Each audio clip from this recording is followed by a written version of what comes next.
Have you ever felt like you're carrying a weight so heavy that it pulls you down every time you try to rise? It's not a weight you can see or touch, but you feel it in your chest. It comes with every phone call that leaves you more drained than uplifted. It's in those tense silences that say more than words ever could. It's in the moments when you question your own worth because someone else's words or actions made you doubt it.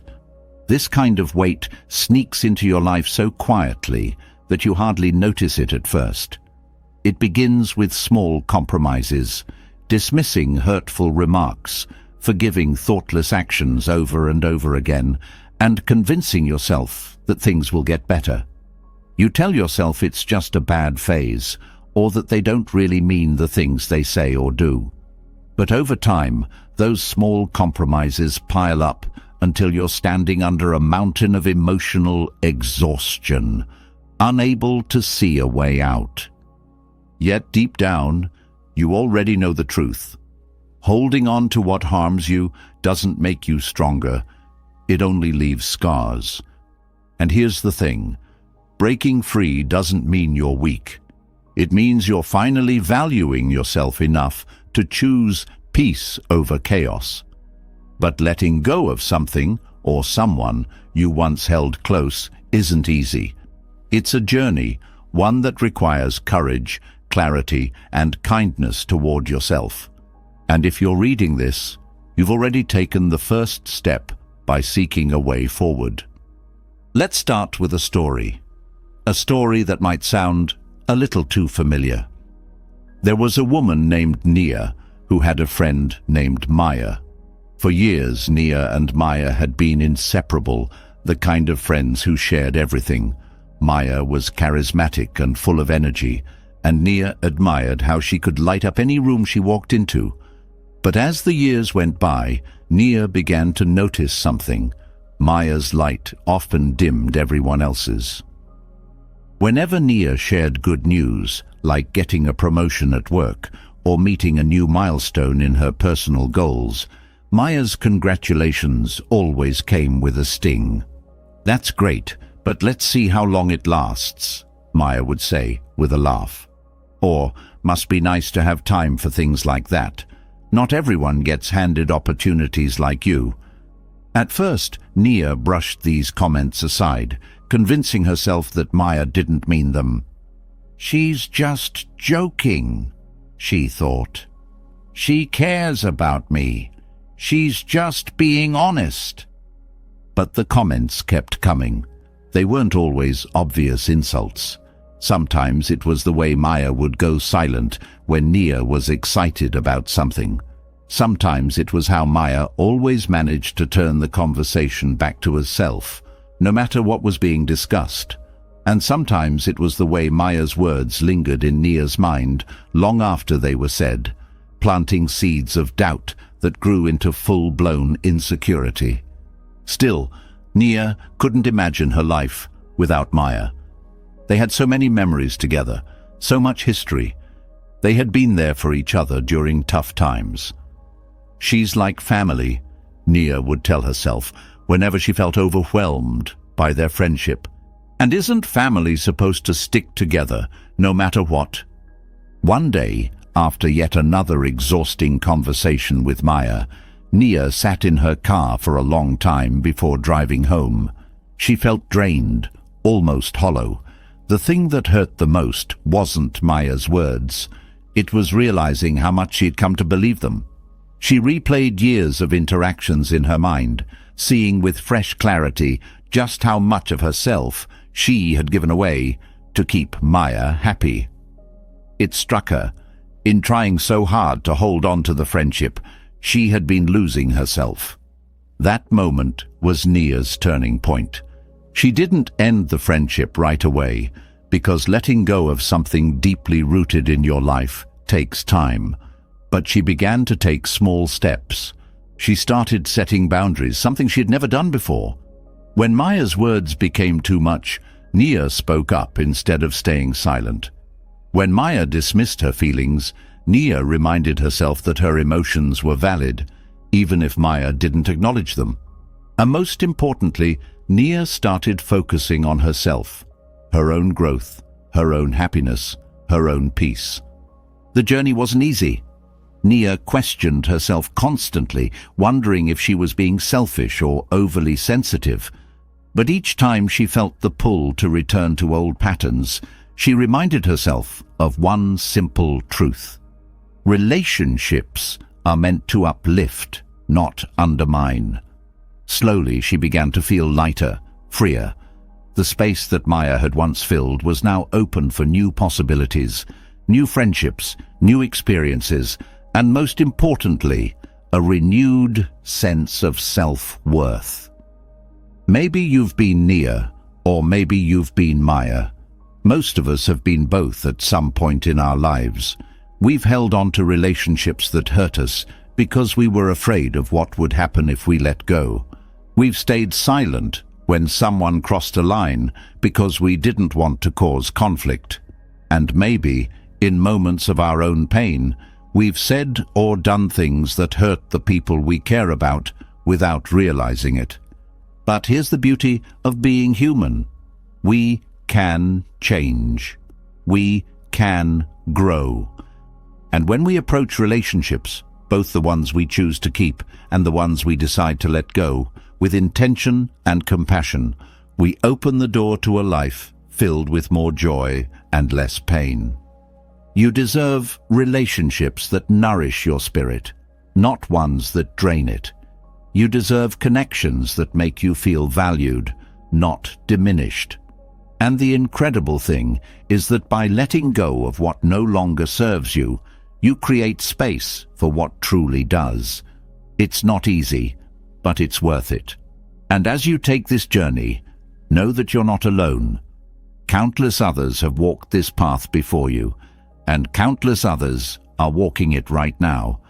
Every step forward, no matter how small, is a step toward freedom, a step toward reclaiming your peace, a step toward the life you deserve.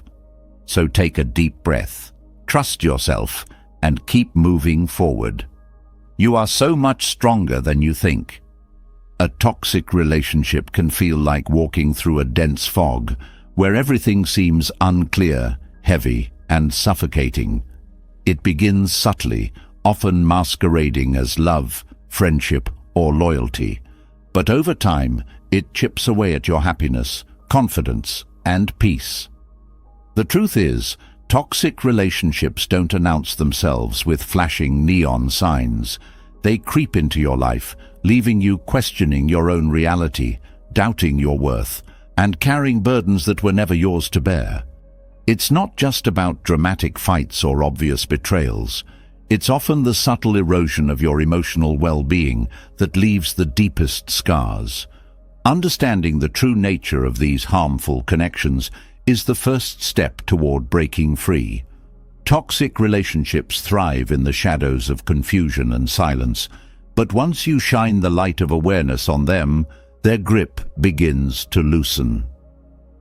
Let's take a closer look at what defines a toxic relationship and how to recognize the harmful patterns hiding beneath the surface.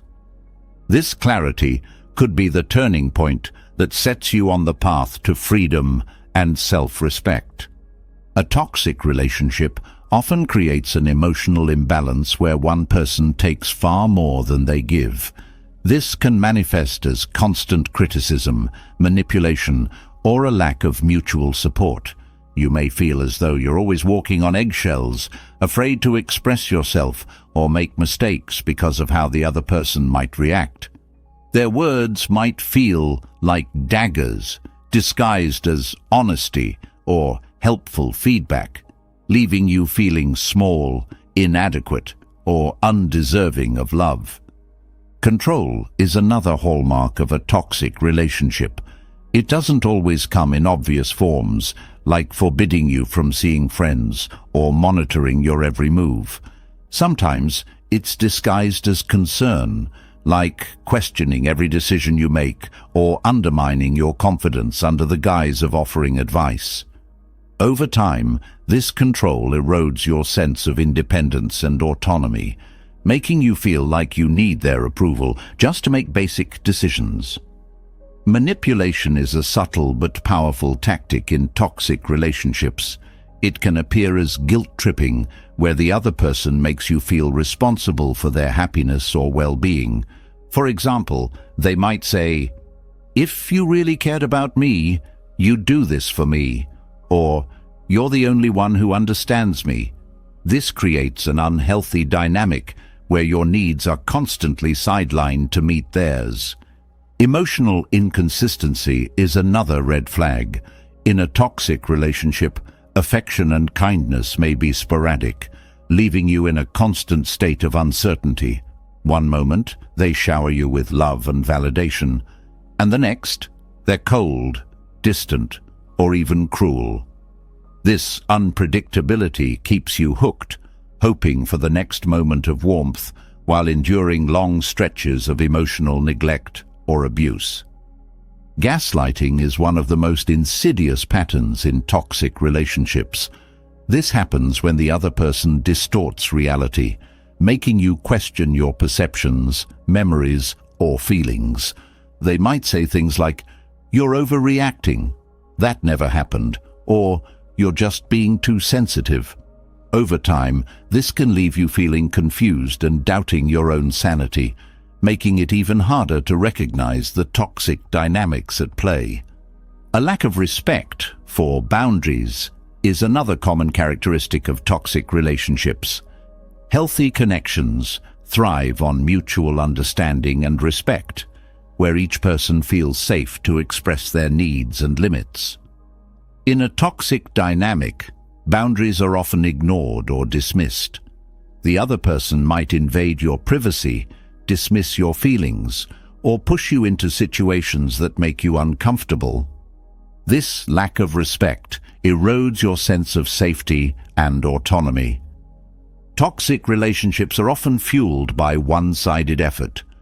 You might find yourself constantly giving, whether it's time, energy, or emotional support, while receiving little to nothing in return. You might rationalize their behavior, telling yourself that they're going through a tough time or that things will improve. But over time, this imbalance drains you, leaving you feeling depleted and unappreciated. Jealousy and possessiveness can also play a significant role in toxic relationships.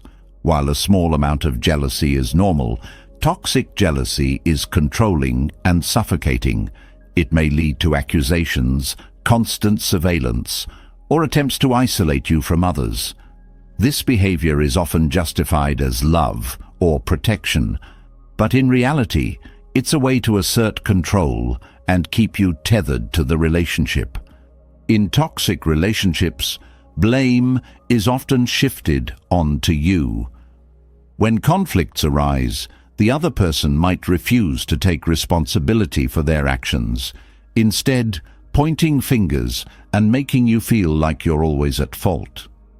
This dynamic can be incredibly damaging, leaving you feeling guilty and ashamed, even when you've done nothing wrong. Another hallmark of toxicity is emotional invalidation. When you express your feelings or concerns, the other person might dismiss them as unimportant, overdramatic, or irrational. This creates an environment where you feel unheard and unseen, making it difficult to trust your own emotions and instincts. Toxic relationships can also be characterized by an absence of genuine support. In healthy relationships, both people celebrate each other's successes and provide comfort during difficult times. In a toxic dynamic, your achievements might be met with jealousy, indifference, or even sabotage. Instead of feeling uplifted, you may feel like you have to shrink yourself to avoid triggering their insecurities. A constant state of conflict is another sign of a toxic relationship. Disagreements are normal in any relationship, but in a toxic one, they often escalate into full-blown arguments filled with personal attacks, manipulation, or stonewalling. These conflicts leave you feeling exhausted and emotionally bruised, rather than resolved or understood. Silent treatment is a weapon often wielded in toxic relationships. This passive-aggressive tactic involves ignoring or withdrawing from you as a form of punishment. It leaves you feeling isolated and desperate for their approval, further deepening the cycle of control and dependency. Toxic relationships can also foster a sense of obligation. The other person might guilt you into staying by reminding you of everything they've done for you or by playing the victim. This creates a dynamic where you feel trapped, as though you owe them your loyalty no matter how much harm they cause. Over time, toxic relationships can take a toll on your physical and mental health. Chronic stress, anxiety, and even physical symptoms like headaches or fatigue can all stem from the constant tension and negativity.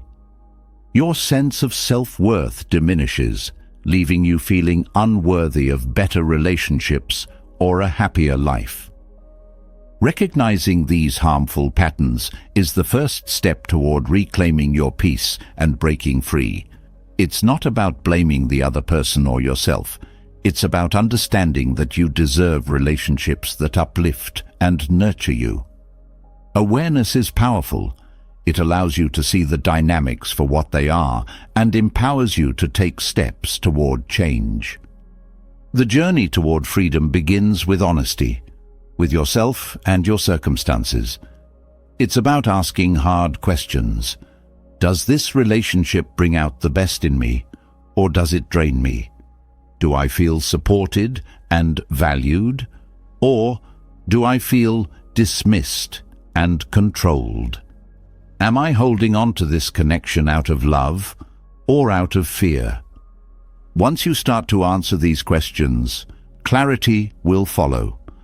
And with clarity comes the courage to take action, whether that means setting boundaries, seeking support, or walking away entirely. You have the strength to break free from the chains of toxicity and create a life filled with peace, joy, and authentic connections.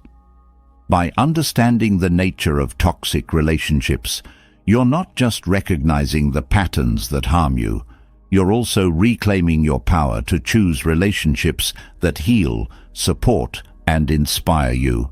This is the first step toward a brighter, more balanced future, where your happiness is no longer compromised by someone else's behavior.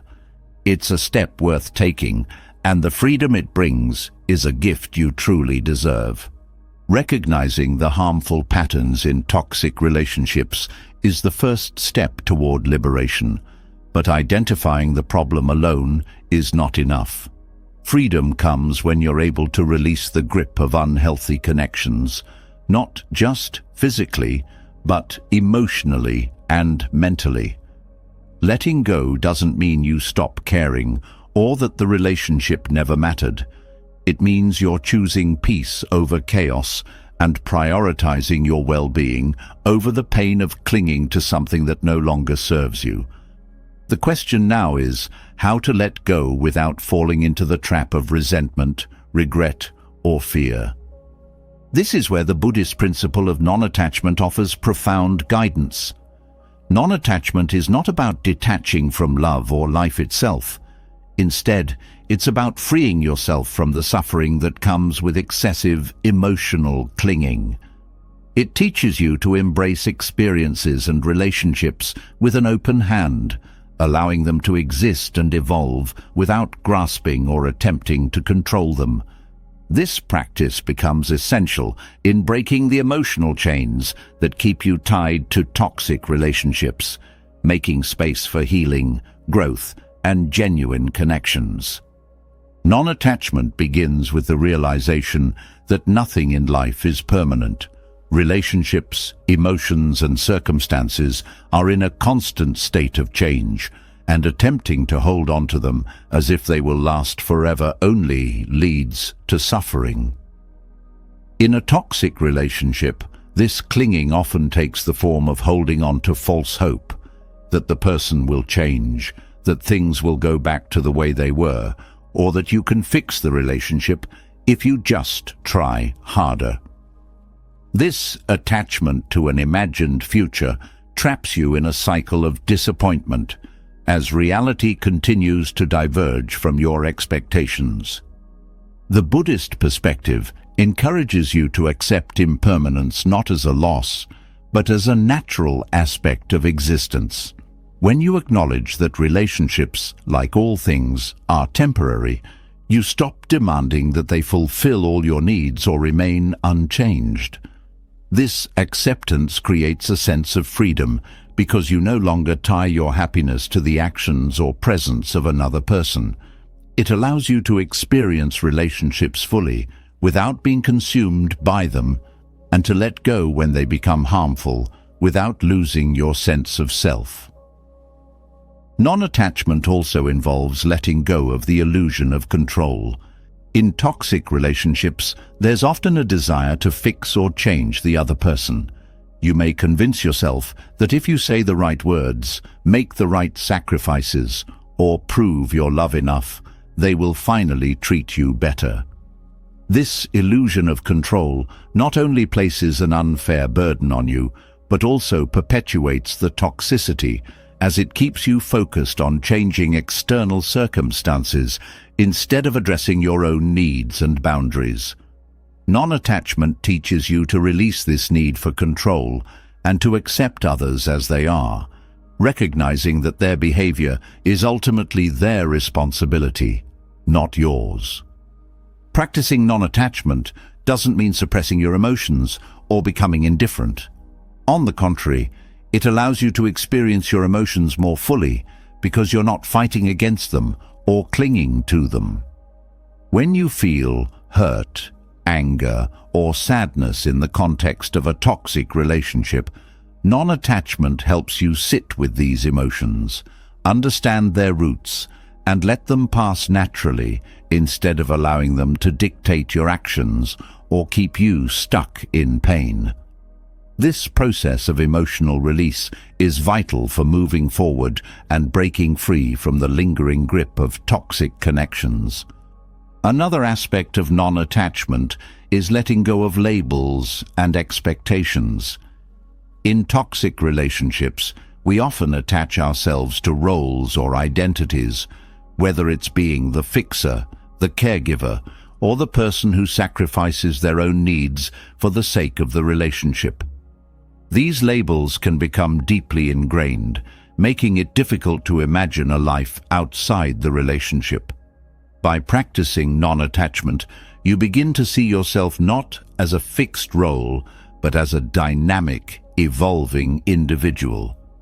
This shift in perspective empowers you to step out of the patterns that have kept you tied to the relationship and to redefine your sense of self on your own terms. Non-attachment also means releasing the stories you tell yourself about the relationship. In toxic dynamics, the mind often clings to narratives that justify staying, whether it's focusing on the good times, idealizing the other person, or believing that leaving would mean failure. These stories create a false sense of security, keeping you trapped in a cycle of emotional dependency. Non-attachment invites you to examine these narratives with clarity and compassion, recognizing them as mental constructs rather than absolute truths. When you let go of these stories, you open yourself to the reality of the situation and the possibility of moving forward. Forgiveness plays a significant role in the practice of non-attachment. In many cases, the pain of a toxic relationship is amplified by lingering resentment or the desire for revenge. These emotions keep you tied to the past, preventing you from fully letting go. Non-attachment encourages you to forgive, not as an act of condoning the other person's behavior, but as a way of freeing yourself from the burden of anger and bitterness. Forgiveness is a gift you give yourself, a way of releasing the emotional weight that holds you back and reclaiming your peace. Non-attachment also helps you navigate the fear of loneliness that often accompanies the end of a toxic relationship.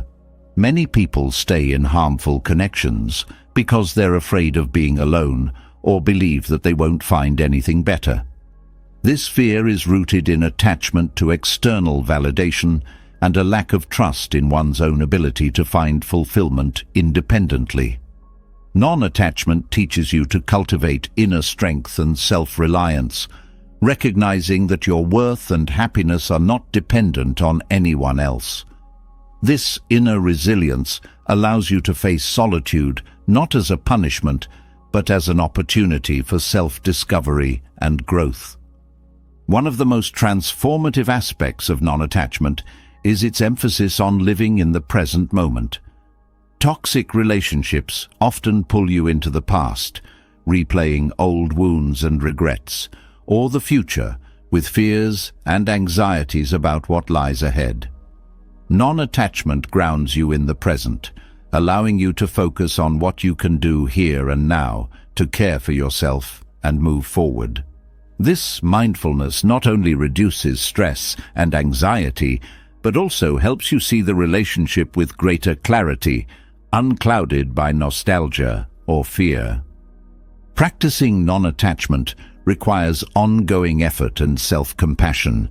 It's not a switch you flip, but a journey of learning to release what no longer serves you while embracing what aligns with your well-being. This practice might involve meditation, journaling, or seeking support from trusted friends or mentors. It's about creating a daily habit of checking in with yourself, recognizing where attachment is causing suffering, and gently letting it go. As you cultivate non-attachment, you may notice a profound shift in your relationships, not just the toxic ones, but all of them. When you approach connections without clinging or controlling, you allow them to flourish naturally. You experience love, friendship, and connection as they are, not as you wish them to be. This freedom creates a space for deeper, more authentic bonds to emerge, rooted in mutual respect and understanding rather than dependency or control. Letting go through the practice of non-attachment is not about abandoning relationships or becoming emotionally distant.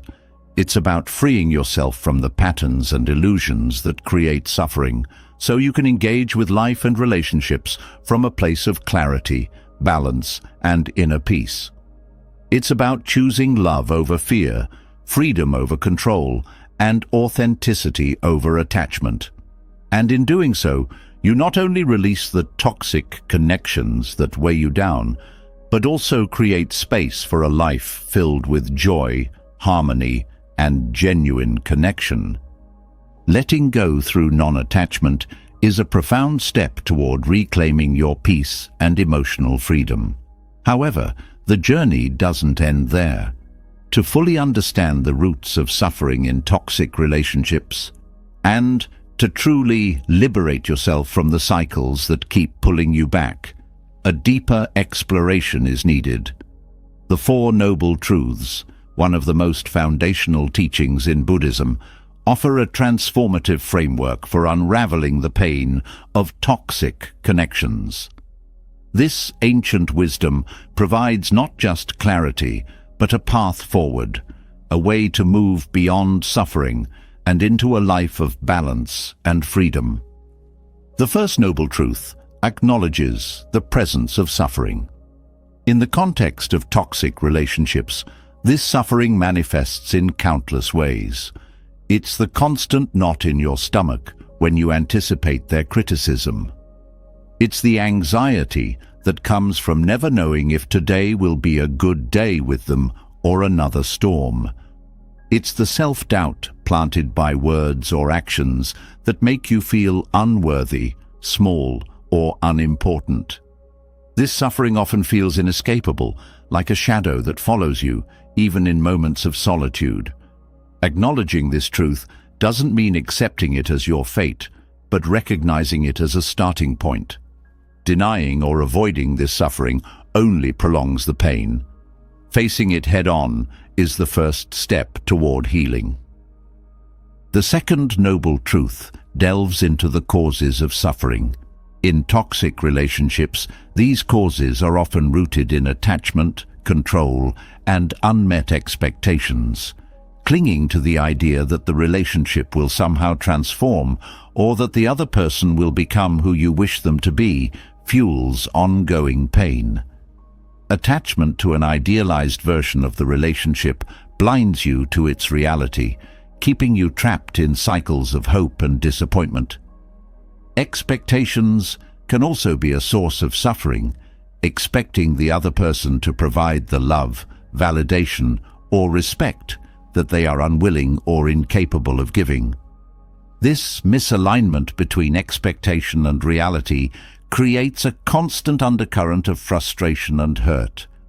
The role of ego is another significant cause of suffering in toxic relationships. Ego drives the need for control, the desire to win arguments, or the unwillingness to walk away for fear of appearing weak or defeated. The ego clings to identity, whether it's being the savior, the martyr, or the one who always tries to fix things. And this clinging perpetuates the toxic dynamic. Letting go of ego doesn't mean letting go of self-respect. It means releasing the need to prove something to yourself or others, creating space for genuine healing. The third noble truth offers a beacon of hope. The cessation of suffering is possible. This truth reminds us that no matter how deeply entrenched the pain feels, it is not permanent. Liberation comes when you release the causes of suffering: attachment, control, ego, and unmet expectations. It is about breaking free from the patterns and illusions that bind you to the toxic relationship. This doesn't mean forgetting or erasing the past, but transforming your relationship with it. Instead of seeing the relationship as a source of loss, you can begin to see it as a catalyst for growth, wisdom, and self-awareness. This cessation of suffering also involves forgiveness, not necessarily for the other person's sake, but for your own. Forgiveness is not about excusing harmful behavior, but about releasing the emotional grip it has on you. Holding on to resentment keeps you tethered to the pain. Letting it go allows you to move forward with clarity and peace. Forgiveness, in this context, is a deeply personal act of liberation, a way to free your heart from the weight of past hurts. The fourth noble truth outlines the path to liberation from suffering, known as the Noble Eightfold Path. In the realm of toxic relationships, this path provides practical guidance for healing and growth. Right. Understanding involves seeing the relationship for what it truly is, without distortion or denial. It requires you to recognize the patterns, behaviors, and dynamics that contribute to the toxicity. This clarity lays the foundation for change, as it allows you to make decisions based on truth rather than illusion. Right intention is the commitment to free yourself from the suffering caused by the relationship. It is about choosing actions that align with your well-being and rejecting those that perpetuate harm. This intention becomes a guiding light, helping you navigate the complexities of letting go with compassion and resolve. Right speech emphasizes the importance of communication, both with yourself and others. It encourages honesty, kindness, and mindfulness in how you express yourself, even in the face of conflict or pain. Right action involves setting boundaries and taking steps to protect your emotional and mental health. It is about prioritizing your needs and refusing to engage in behaviors that reinforce the toxic dynamic. This may involve distancing yourself from the relationship, seeking support, or creating new routines that foster healing. Right livelihood in this context can be interpreted as cultivating relationships and environments that nourish your spirit rather than drain it. Right effort is the ongoing practice of aligning your thoughts and actions with the goal of liberation. It is about recognizing when old patterns or emotions resurface and gently redirecting yourself toward healthier choices. This effort requires patience and persistence, as breaking free from toxic relationships often involves setbacks and challenges. Right mindfulness encourages you to stay present, observing your thoughts and emotions without judgment. It helps you avoid getting lost in the past or future, grounding you in the here and now. Finally, right concentration involves focusing your energy on healing and self-growth. It is about directing your attention toward practices that bring peace and clarity, whether it's meditation, journaling, or engaging in creative pursuits. This concentrated effort helps you rebuild your sense of self, independent of the relationship's influence. Applying the Four Noble Truths to toxic relationships is not just an intellectual exercise, it is a transformative journey. It requires courage to face the truth, compassion to forgive yourself and others, and commitment to walk the path toward liberation. Each step forward is an act of self-love, a declaration that you deserve relationships and a life that align with your highest self. Through this process, you begin to see the relationship not as a failure, but as a teacher. It has shown you the importance of boundaries, the power of self-respect, and the need for clarity in your connections. This shift in perspective transforms pain into wisdom, allowing you to move forward with a deeper understanding of yourself and others. As you continue to apply the Four Noble Truths, you create a foundation for healthier relationships in the future. You become more attuned to red flags, more confident in setting boundaries, and more mindful in how you approach connection and intimacy. The suffering that once defined your experience becomes a distant memory, replaced by the peace and freedom of living authentically and without attachment. In this way, the Four Noble Truths are not just a path to liberation.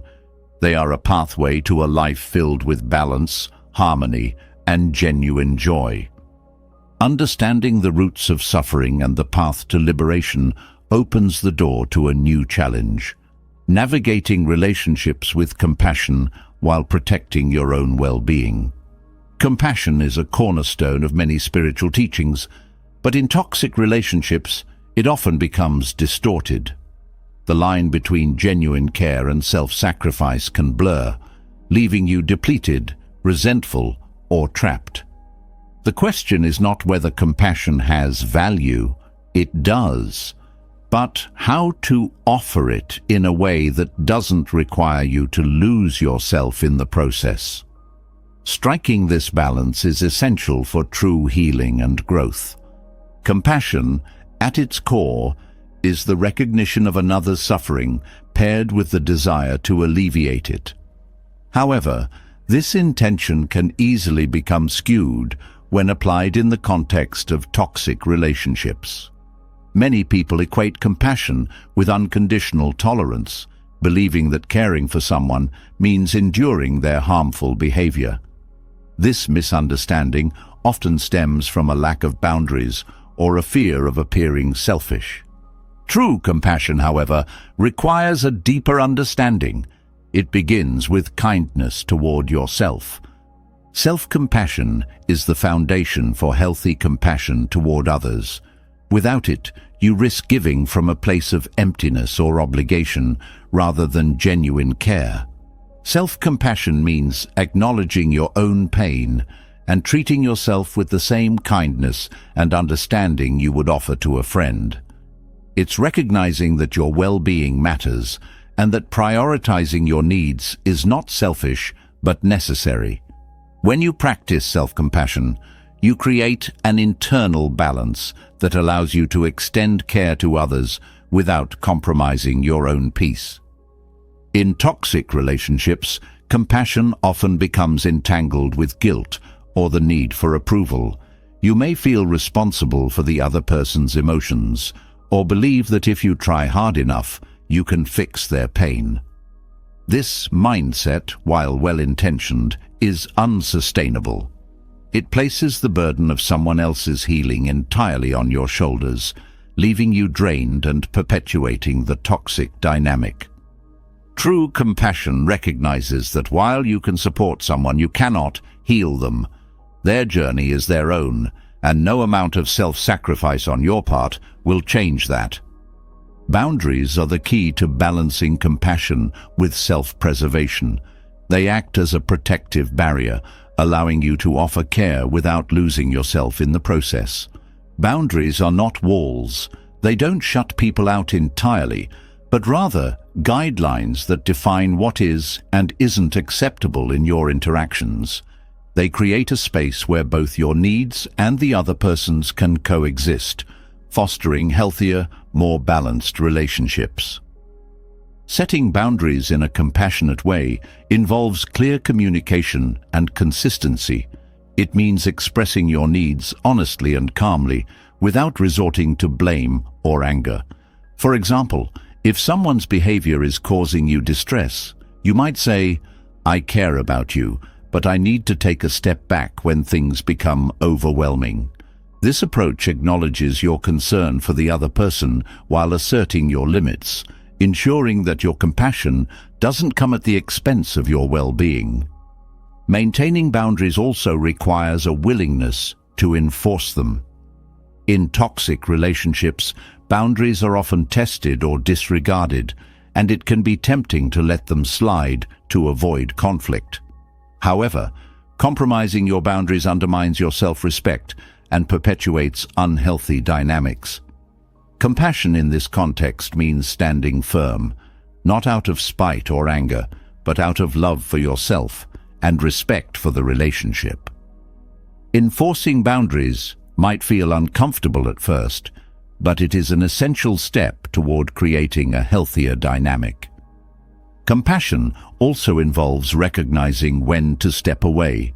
In some cases, the most loving and respectful thing you can do for yourself and the other person is to create distance. This doesn't mean you care any less. It means you understand that the relationship, as it stands, is causing more harm than good. Walking away with compassion means leaving without anger or resentment, but with a sense of peace and acceptance. It's a decision rooted in clarity and self-respect, rather than fear or frustration. Another important aspect of compassionate relationships is understanding the difference between empathy and enmeshment.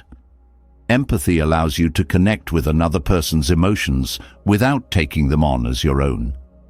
Enmeshment, on the other hand, blurs the boundaries between your feelings and theirs, leaving you overwhelmed and unable to separate your well-being from their struggles. Practicing compassion without enmeshment involves maintaining a sense of emotional autonomy, acknowledging their pain while staying grounded in your own emotional state. Mindfulness can be a powerful tool in balancing compassion with self-preservation. It helps you stay present and aware of your emotions, allowing you to respond rather than react. When you practice mindfulness, you're better equipped to recognize when compassion is turning into self-sacrifice or when your boundaries are being tested. This awareness allows you to make conscious choices that align with your values and well-being, rather than falling into old patterns of overgiving or tolerating harmful behavior. Compassionate detachment is another valuable practice. This involves caring deeply for someone while accepting that you cannot control their actions or choices. It's about releasing the need to fix, save, or change them, and instead supporting them in a way that respects their autonomy. Compassionate detachment allows you to offer love and kindness without becoming entangled in their struggles, creating a healthier dynamic for both parties. Forgiveness plays a significant role in practicing compassion without sacrificing yourself. Forgiveness is not about condoning harmful behavior or ignoring the impact it has had on you.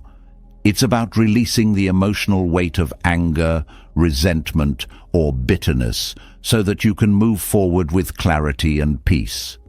Forgiveness, when rooted in compassion, is an act of liberation for yourself and for the other person. It allows you to let go of the past and create space for healthier connections.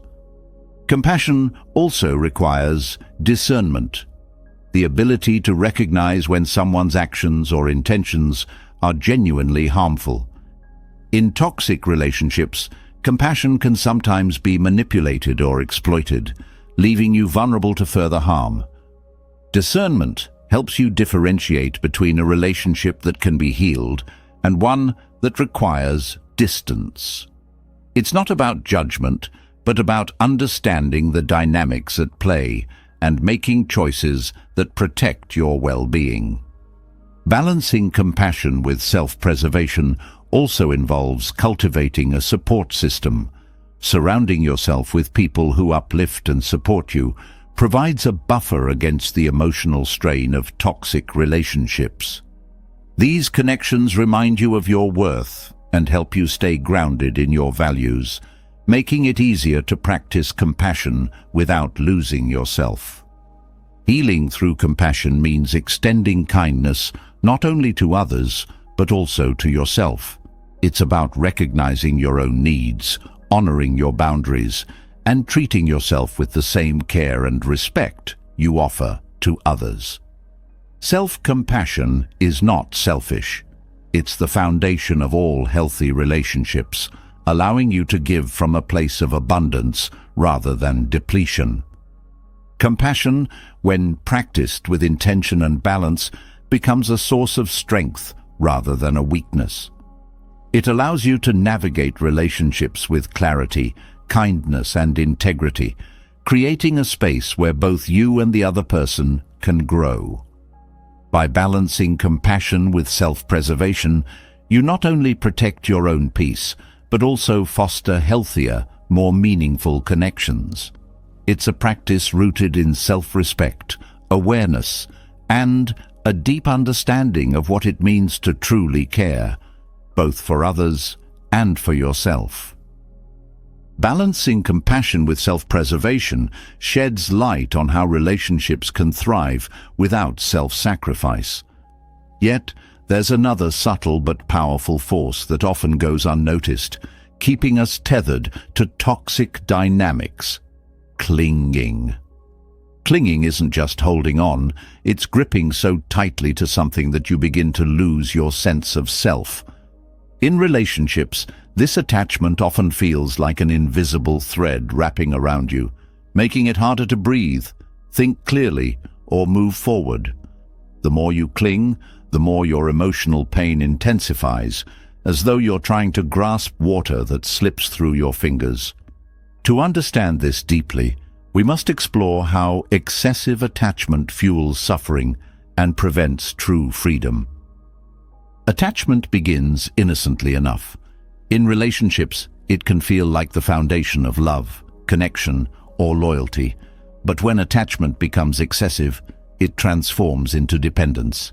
You begin to place your happiness, self-worth, and emotional stability entirely in the hands of another person. Their actions dictate your mood, their approval determines your confidence, and their presence becomes essential to your sense of security. This dependence creates a fragile foundation for the relationship, as it relies not on mutual respect or love, but on neediness and control. When you cling to someone in a toxic relationship, you often ignore red flags and warning signs because you're so afraid of losing them. This fear of loss blinds you to reality, causing you to tolerate behavior that you'd never accept otherwise.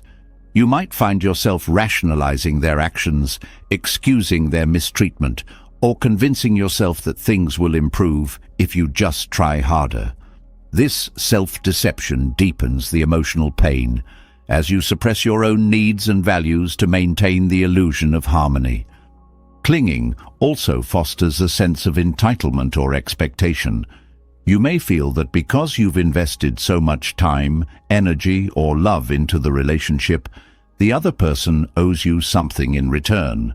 This expectation creates resentment when they fail to meet your needs, further amplifying your suffering. True love or connection cannot flourish under the weight of such expectations. Instead, they collapse, leaving behind bitterness and regret. Another way clinging leads to suffering is through the loss of emotional independence. When you're overly attached, your identity begins to merge with the relationship. You may lose sight of who you are outside of it, abandoning your passions, interests, and goals to prioritize the other person. This self-neglect creates a void, leaving you feeling hollow and directionless when the relationship falters.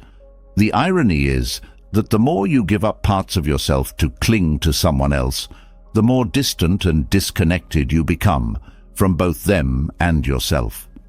Excessive attachment also creates a cycle of anxiety and insecurity. You constantly worry about the other person's feelings, actions, or intentions, fearing that they might leave or withdraw their affection. This anxiety often manifests as jealousy, possessiveness, or attempts to control their behavior. While these reactions may temporarily soothe your fear, they ultimately push the other person further away, deepening the emotional rift and reinforcing your suffering. In many cases, clinging stems from a fear of abandonment or loneliness. You might believe that letting go of the relationship will leave you empty or unloved, leading you to hold on tighter even when it's causing you harm.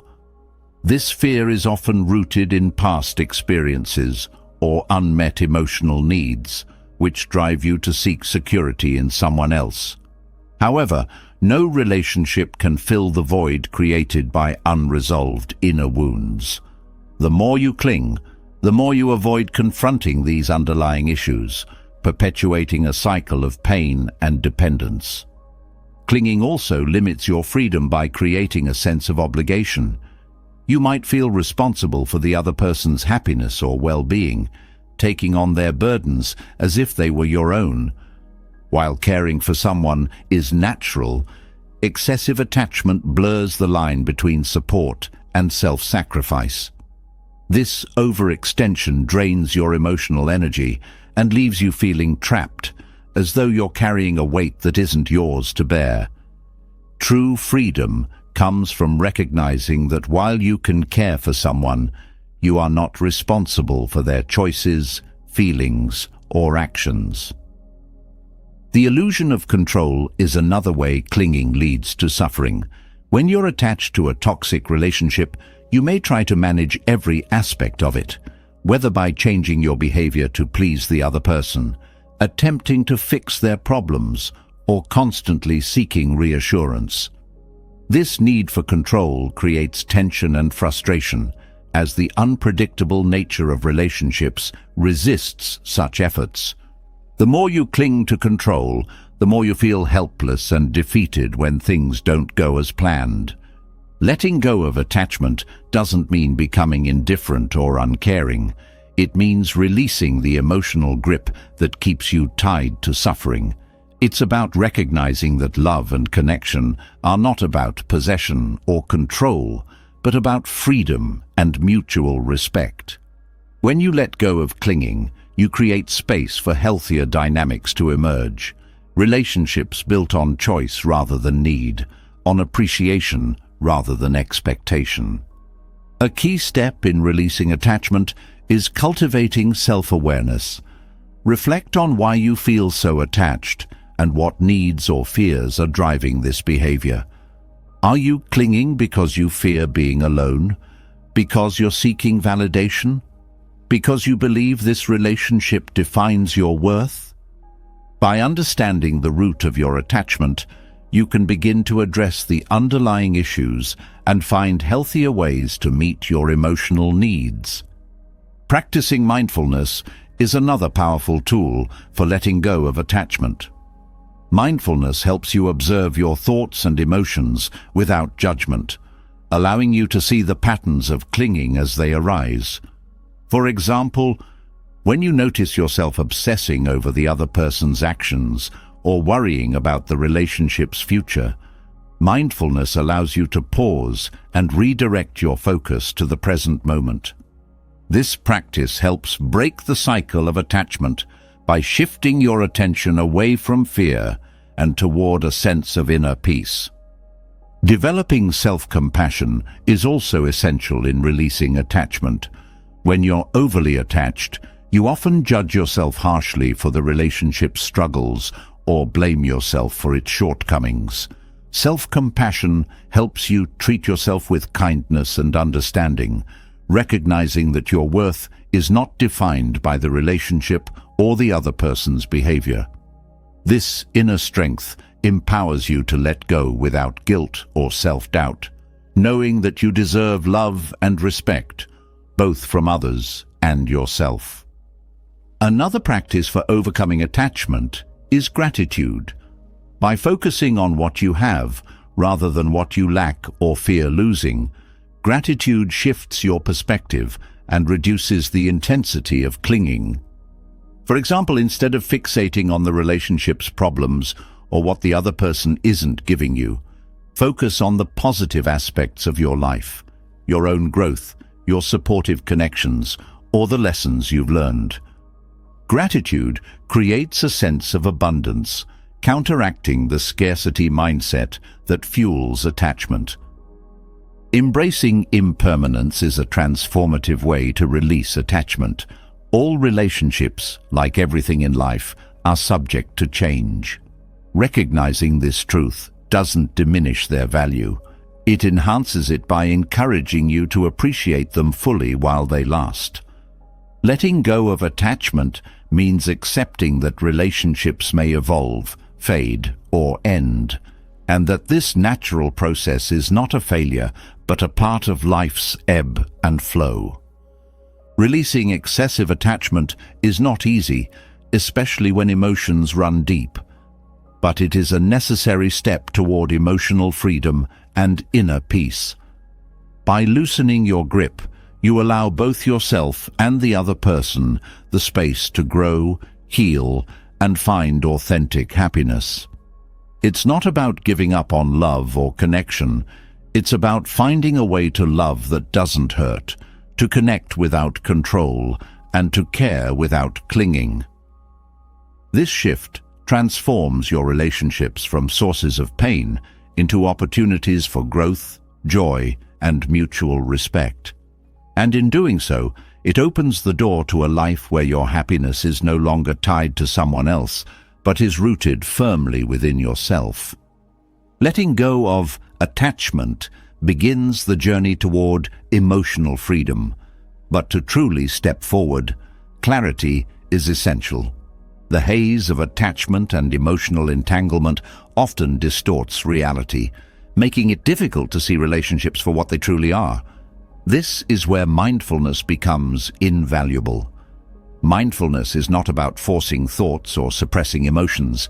It's about seeing clearly, without the filters of fear, expectation, or clinging. It allows you to step back, observe the relationship as it is, and make conscious choices rooted in self-awareness and truth. Mindfulness begins with presence.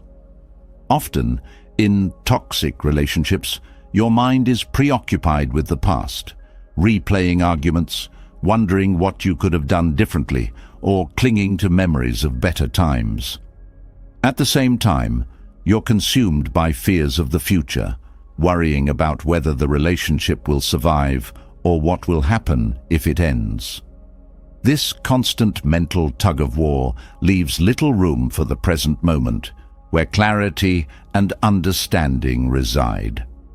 Practicing mindfulness shifts your focus to the here and now, helping you observe the dynamics of the relationship without the cloud of past pain or future anxiety. Observation without judgment is a cornerstone of mindfulness. It's easy to fall into the trap of labeling situations, actions, or emotions as good or bad. In relationships, this judgment often extends to both yourself and the other person. You might criticize yourself for staying too long or blame the other person entirely for the toxicity. Mindfulness encourages you to set aside these judgments and simply observe. For example, rather than thinking, I shouldn't feel this way, you might acknowledge, I feel hurt. This shift creates space for understanding, as you're no longer fighting against your emotions, but allowing them to exist. Awareness of patterns is another key aspect of mindfulness. Toxic relationships often follow predictable cycles: moments of calm followed by conflict, brief reconciliation followed by more tension. These patterns can be hard to see when you're caught in the middle of them. Mindfulness helps you step outside the cycle and observe it objectively. You begin to notice recurring behaviors, triggers, and emotional responses, which allows you to understand the dynamics at play.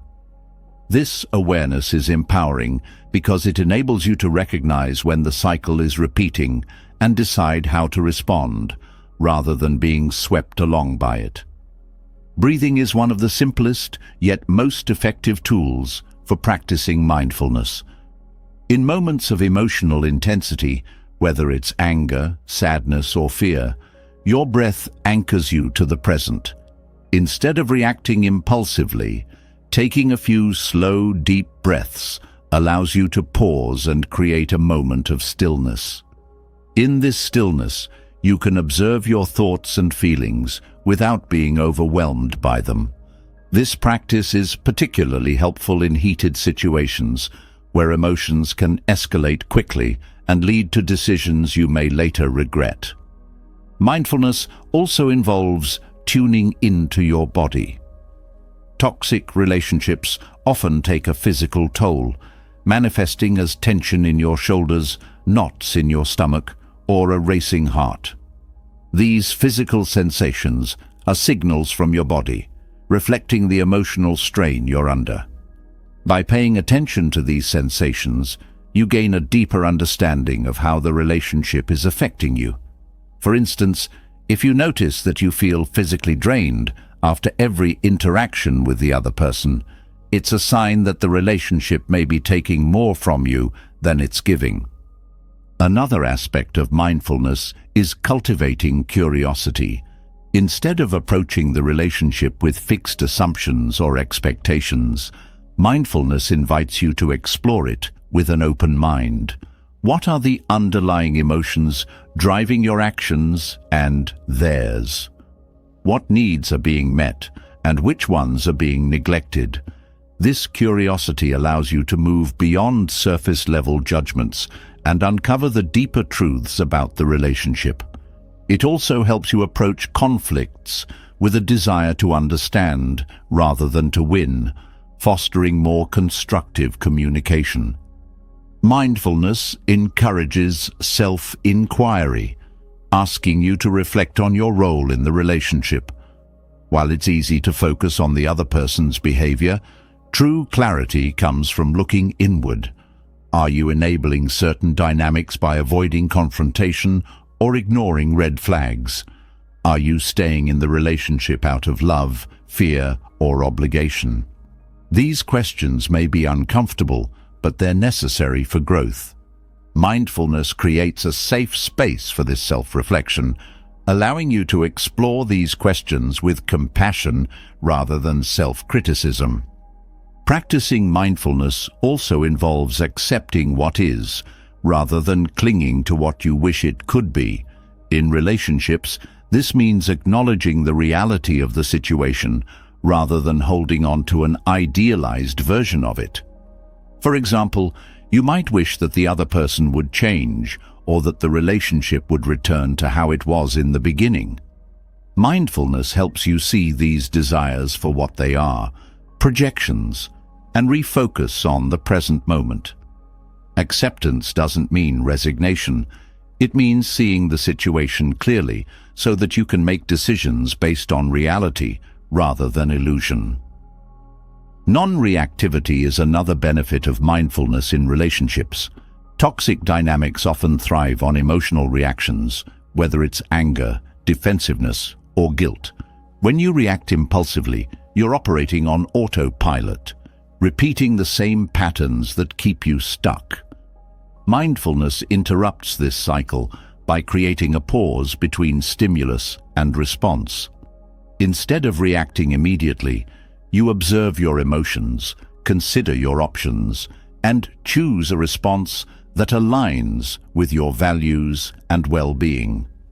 This shift not only diffuses tension, but also empowers you to take control of your actions. Compassion is a natural byproduct of mindfulness.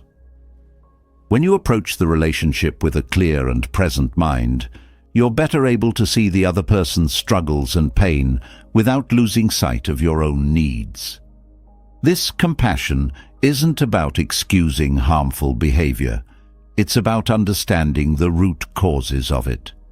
At the same time, mindfulness ensures that this compassion is balanced with self-respect, so you're not sacrificing your well-being in the process. Boundaries become clearer through mindfulness. By staying present and observing the dynamics of the relationship, you gain a deeper understanding of what you're willing to accept and what you're not.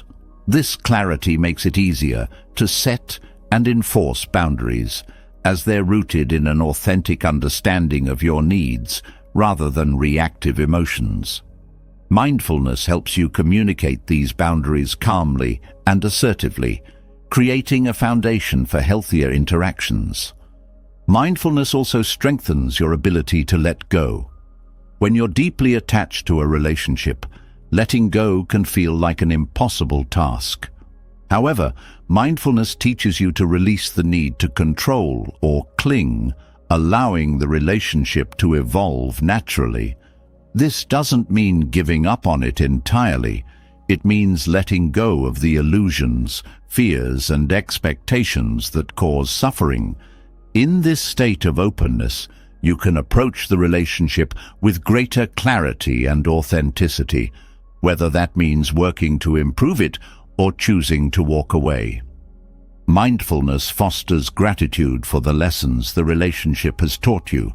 Even in toxic dynamics, there are opportunities for growth and self-discovery. By staying present and observing the relationship objectively, you can recognize these lessons and use them as stepping stones toward a healthier, more balanced life. This perspective transforms pain into wisdom and allows you to move forward with a sense of purpose and empowerment. Developing mindfulness is not about fixing the relationship or erasing its challenges. It's about creating a space of clarity and peace within yourself, from which you can navigate the complexities of connection with grace and intention. Through mindfulness, you cultivate the awareness needed to see the relationship clearly, the courage to make conscious decisions, and the strength to honor your truth. This practice doesn't just change how you approach the relationship, it changes how you approach yourself, paving the way for a life filled with authenticity, balance, and emotional freedom. Mindfulness sheds light on the truth of your relationships, offering clarity and a sense of presence. But understanding the dynamics of toxic bonds often goes deeper than what is visible on the surface. Sometimes the patterns of pain and attachment feel oddly familiar, as if they're playing out on a loop. In Buddhist philosophy, this repetition isn't random. It is karma at work. Karma is not punishment or reward, but a reflection of cause and effect. It shapes the experiences we attract and the dynamics we endure, often rooted in actions, thoughts, and choices from the past. To truly break free from toxic relationships, understanding karma and how it influences your connections is crucial. Karma, at its essence, reflects the principle of interconnectedness. Every action, word, and thought creates ripples that influence not only your life, but the lives of those around you. In relationships, Karmic ties often manifest as deeply ingrained patterns, behaviors, emotions, and conflicts that seem to recur no matter how much effort you put into changing them. These patterns can stem from unresolved issues in past relationships, whether with romantic partners, family members, or even friendships. Recognizing these karmic cycles is the first step toward breaking free. One way karma influences toxic relationships is through unmet emotional needs from the past. If you've experienced neglect, rejection, or conditional love in earlier relationships, you may unconsciously seek partners or connections that mirror those dynamics.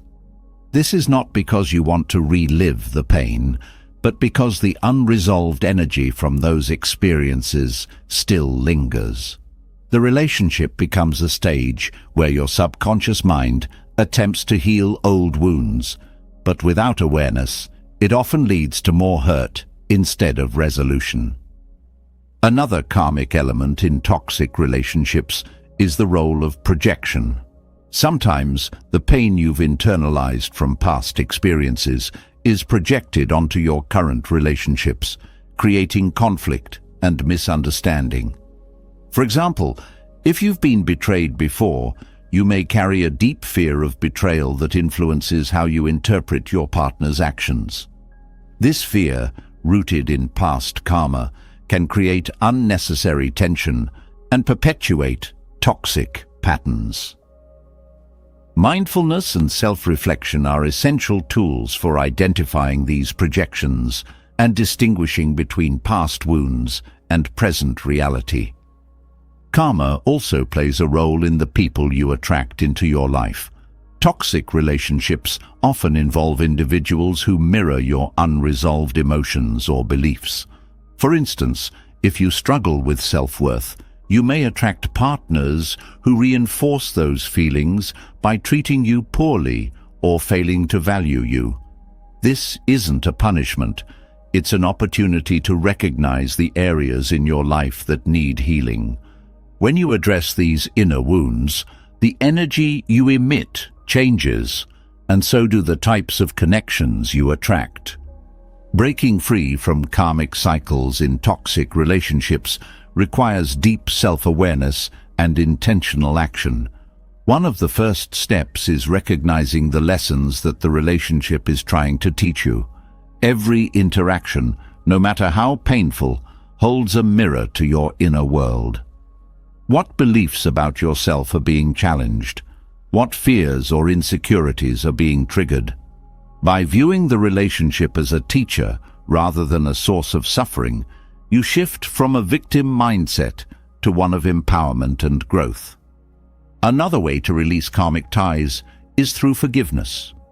Forgiveness doesn't mean condoning the other person's actions or allowing them back into your life.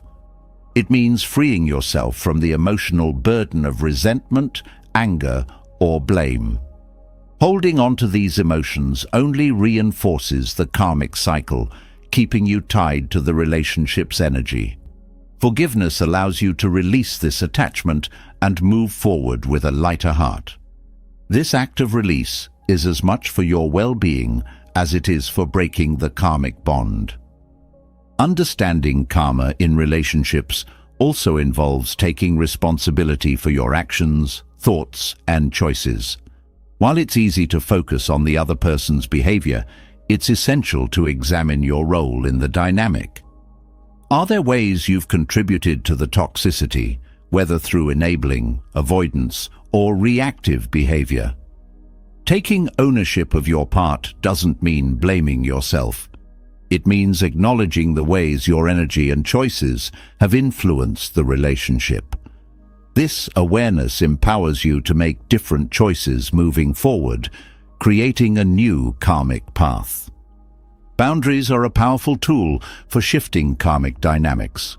By setting and maintaining boundaries, you disrupt the patterns that keep the relationship toxic.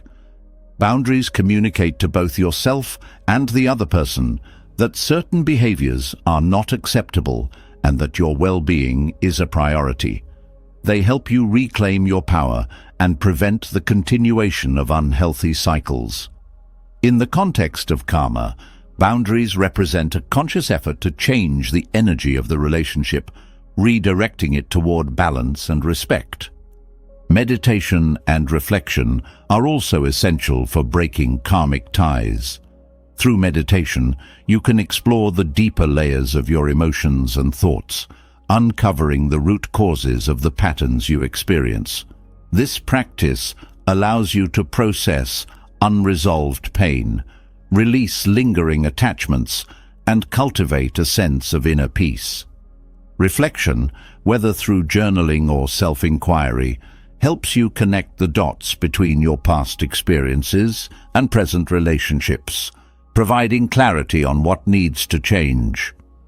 Another important aspect of karmic relationships is recognizing when it's time to let go. Some connections are meant to teach you lessons, not to last forever. Holding on to a relationship out of fear, guilt, or obligation only prolongs the karmic cycle. Letting go with grace and compassion allows both you and the other person to move forward and create new, healthier dynamics in your lives. This act of release is not a failure, but a powerful declaration of your commitment to growth and well-being. Karma also reminds us of the importance of intention. The energy you bring to your relationships, whether it's love, fear, anger, or compassion, shapes their outcome. By cultivating positive intentions, you can shift the dynamic of your connections, even in challenging situations. This doesn't mean ignoring or suppressing your emotions.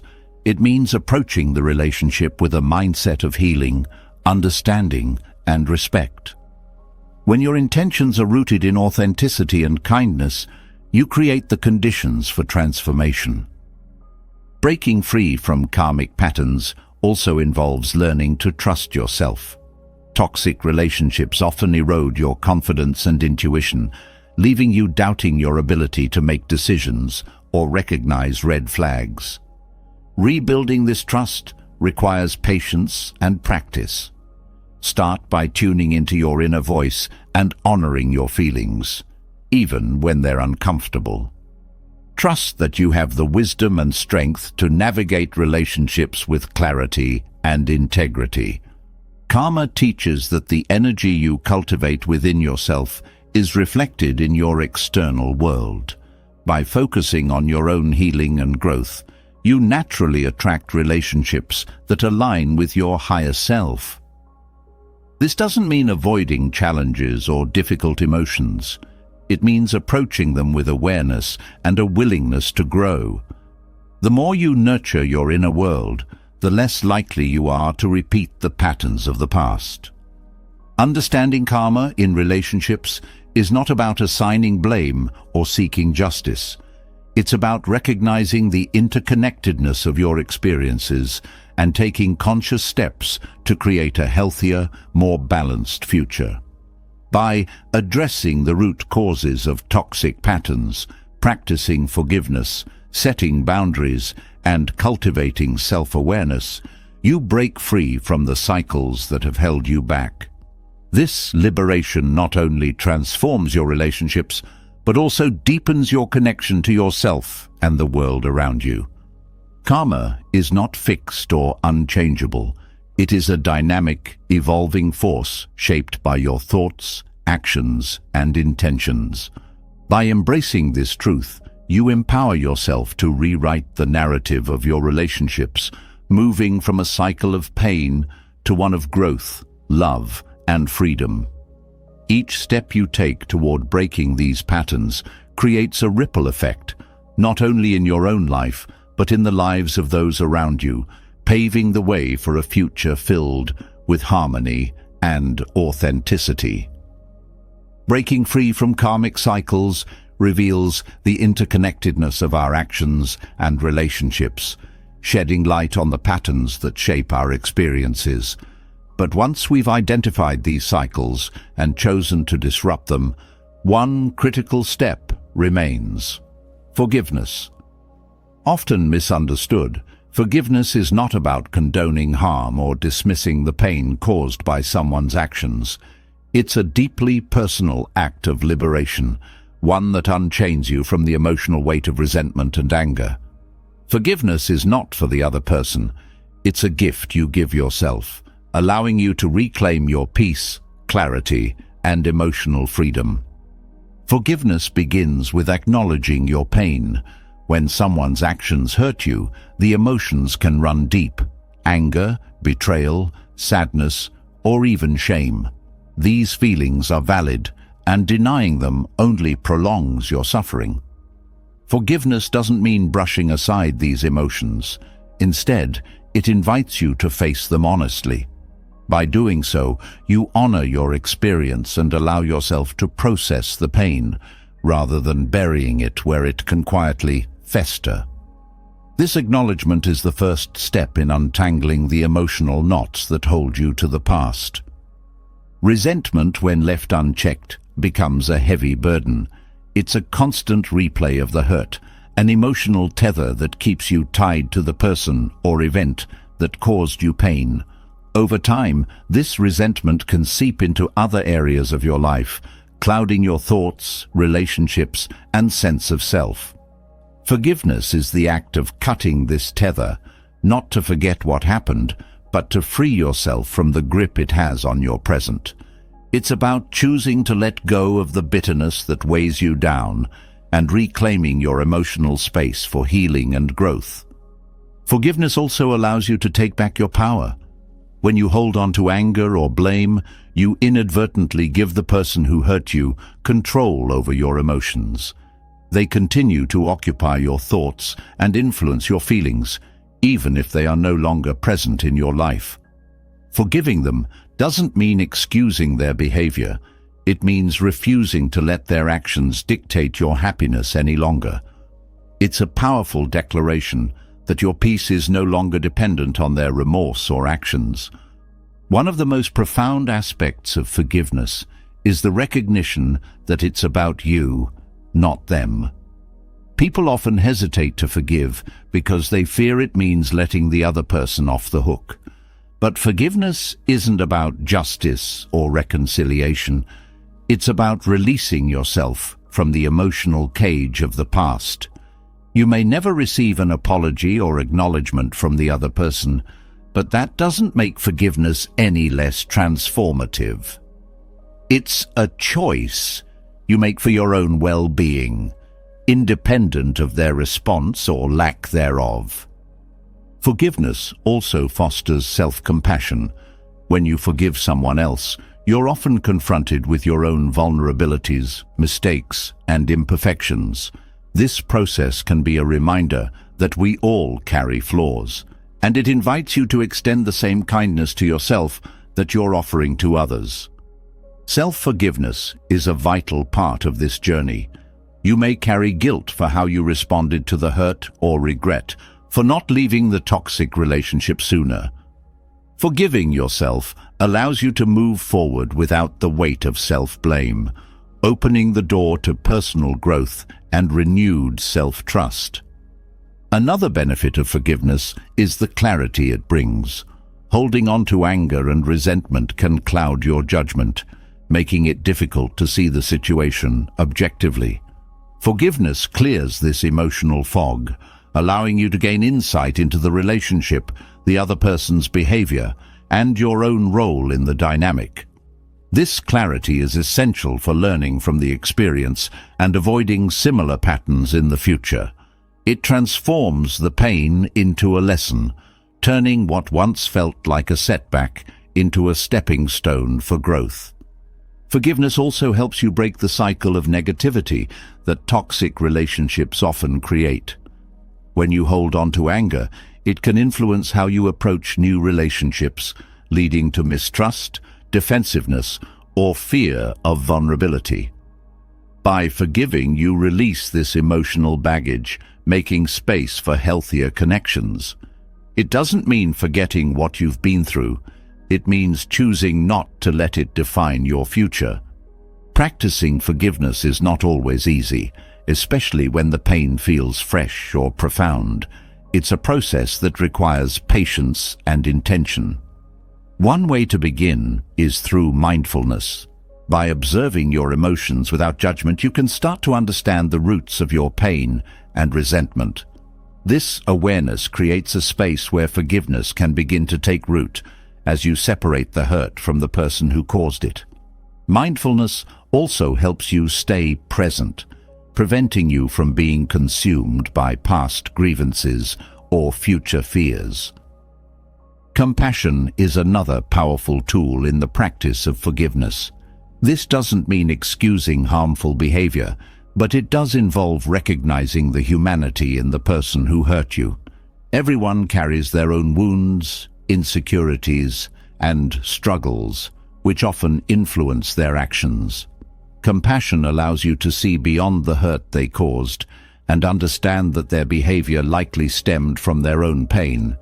This perspective doesn't justify their actions, but it can soften the grip of anger and open the door to forgiveness. Forgiveness also requires letting go of expectations. Often, we hold on to resentment because we're waiting for an apology, acknowledgement, or change in the other person. When these expectations aren't met, the anger lingers, keeping us stuck. Forgiveness asks you to release these expectations and focus on your own healing instead. It's about accepting that the other person may never provide the closure you seek, and choosing to create that closure for yourself. Boundaries play an essential role in forgiveness. Forgiving someone doesn't mean allowing them back into your life or tolerating their harmful behavior. In fact, setting boundaries is an act of self-respect and an important part of the forgiveness process. Boundaries ensure that while you release the emotional burden of resentment, you also protect yourself from further harm. Forgiveness and self-protection can coexist, creating a balance between compassion and self-preservation. Forgiveness also involves shifting your focus from blame to gratitude. While this may seem counterintuitive, reflecting on the lessons the experience taught you can transform your perspective. Perhaps the relationship revealed your inner strength, clarified your values, or taught you the importance of boundaries. By focusing on these takeaways, you turn the pain into a source of growth, making forgiveness a powerful tool for transformation. Forgiveness doesn't happen all at once. It's a journey that unfolds over time. You may find yourself revisiting old emotions or struggling with lingering resentment, and that's okay. Each step you take toward forgiveness is a step toward freedom. The key is to approach the process with patience and self-compassion, allowing yourself the space to heal at your own pace. The act of forgiveness also cultivates inner peace. When you release the emotional weight of resentment, you create space for joy, love, and contentment to flourish. This peace is not dependent on external circumstances, but comes from within, as a reflection of your choice to prioritize your well-being over the pain of the past. Forgiveness becomes a way of reclaiming your life, free from the shadows of anger and hurt. Ultimately, forgiveness is one of the most powerful gifts you can give yourself. It's a declaration of your worth, a statement that your happiness and peace are more important than holding on to pain. By forgiving, you break free from the chains of resentment, allowing yourself to step into a future defined not by the wounds of the past, but by the strength and clarity you've gained. It's a gift of freedom, growth, and self-love. A reminder that no matter what you've been through, you have the power to choose peace. Forgiveness liberates the heart, lifting the heavy burden of resentment and opening the way to peace. Yet, even as forgiveness brings release, there's a deeper truth we must embrace to truly move forward: the impermanence of all things. Relationships, like the seasons, are ever changing. What begins as a source of joy may shift, grow, or even fade. This truth is not a loss. It is the natural rhythm of life. To find peace in our connections and in ourselves, we must learn to accept this impermanence, not as a threat, but as a profound and beautiful reality. Accepting impermanence starts with letting go of the illusion of permanence. In relationships, this illusion often creates a sense of control or security. You may hold on to the idea that a connection will remain unchanged, that the other person will always stay the same, or that the bond will never weaken. But life's nature is to evolve, and relationships are no exception. By clinging to permanence, you resist this natural flow, creating tension and suffering. Acceptance, on the other hand, allows you to experience relationships as they are, in their full vibrancy, without fear of what may come. Embracing impermanence also means recognizing the beauty in change. When relationships evolve, they often reveal new dimensions of growth and understanding.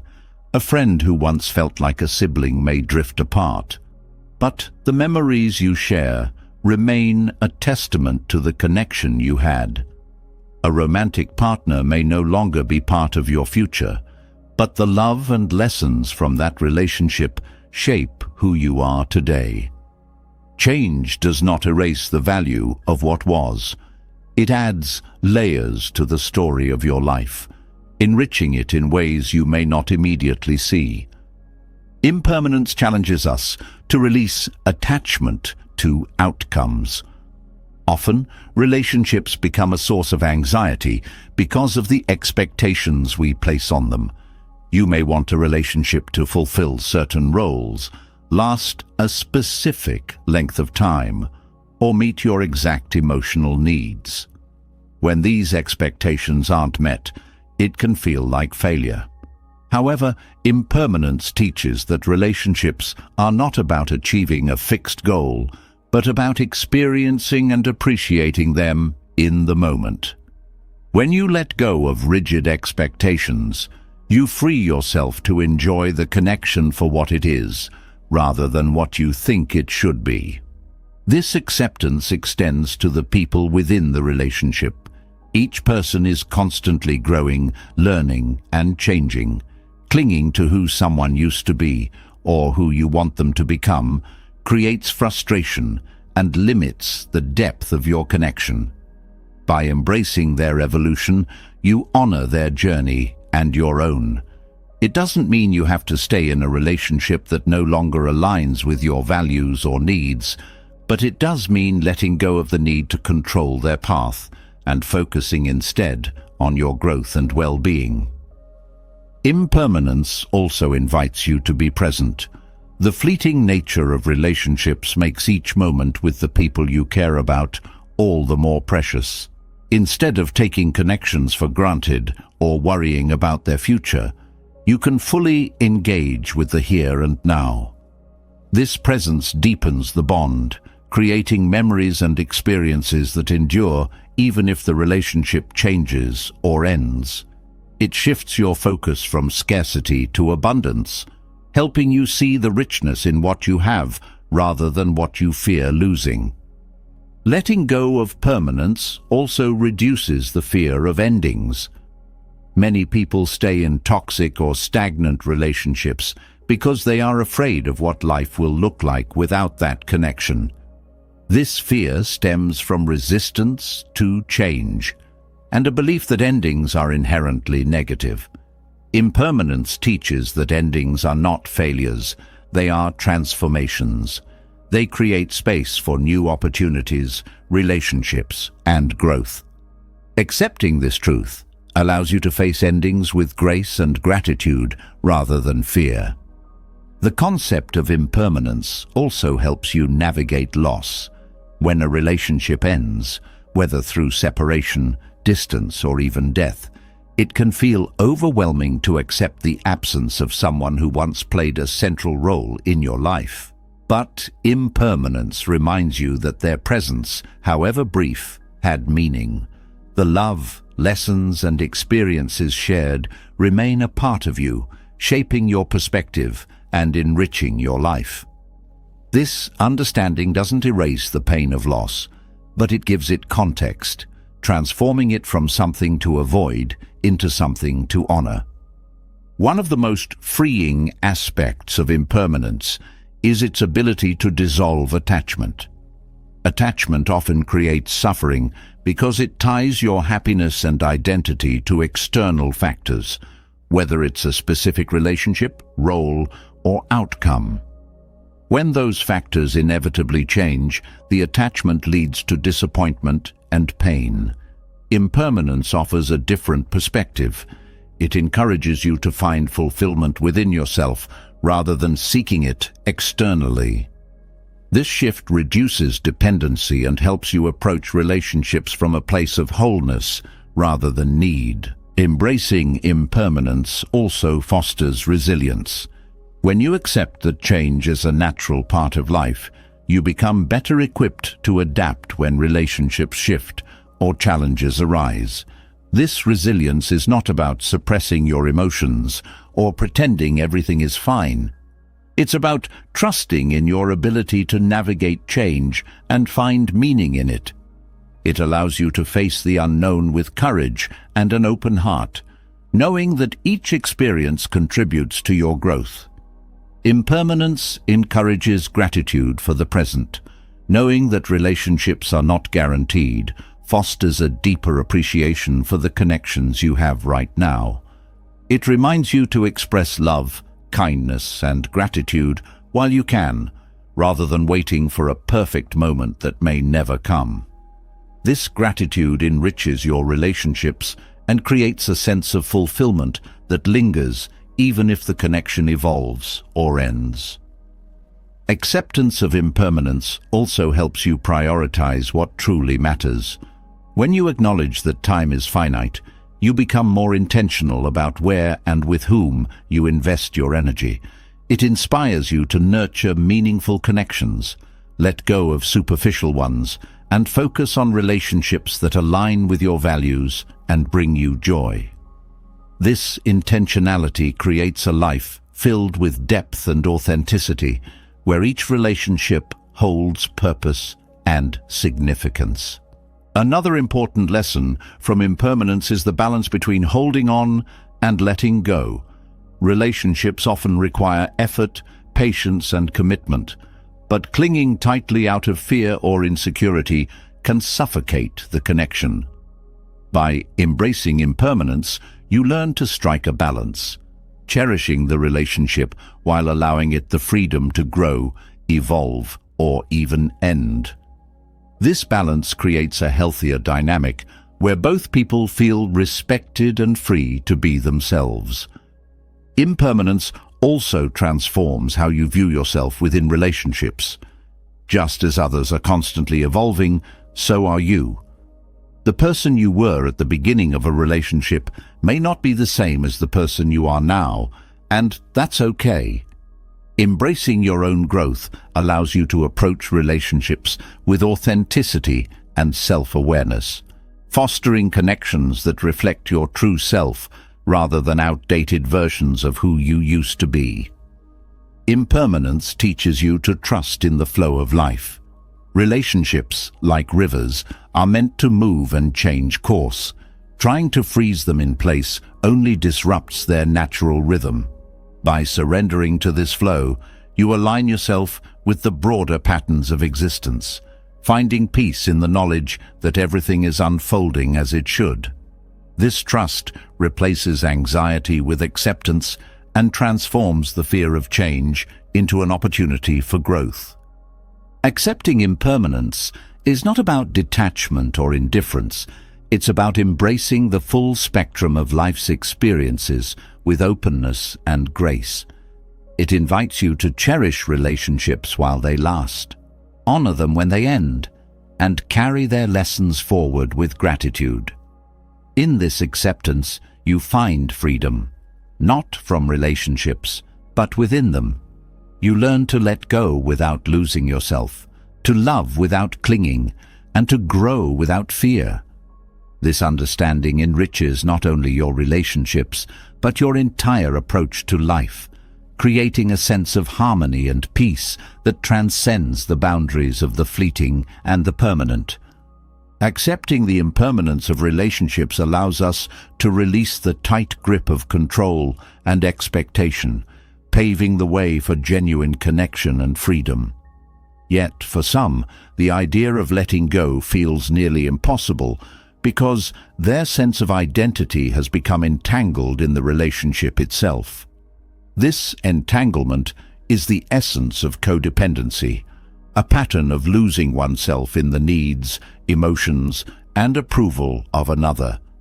It's a cycle that fosters imbalance and prevents true emotional independence. To break free from codependency, Buddhist detachment offers a transformative approach, one rooted in mindfulness, self-awareness, and compassion. Codependency often stems from a misplaced sense of responsibility. You might feel obligated to fix someone's problems, manage their emotions, or even bear the weight of their happiness.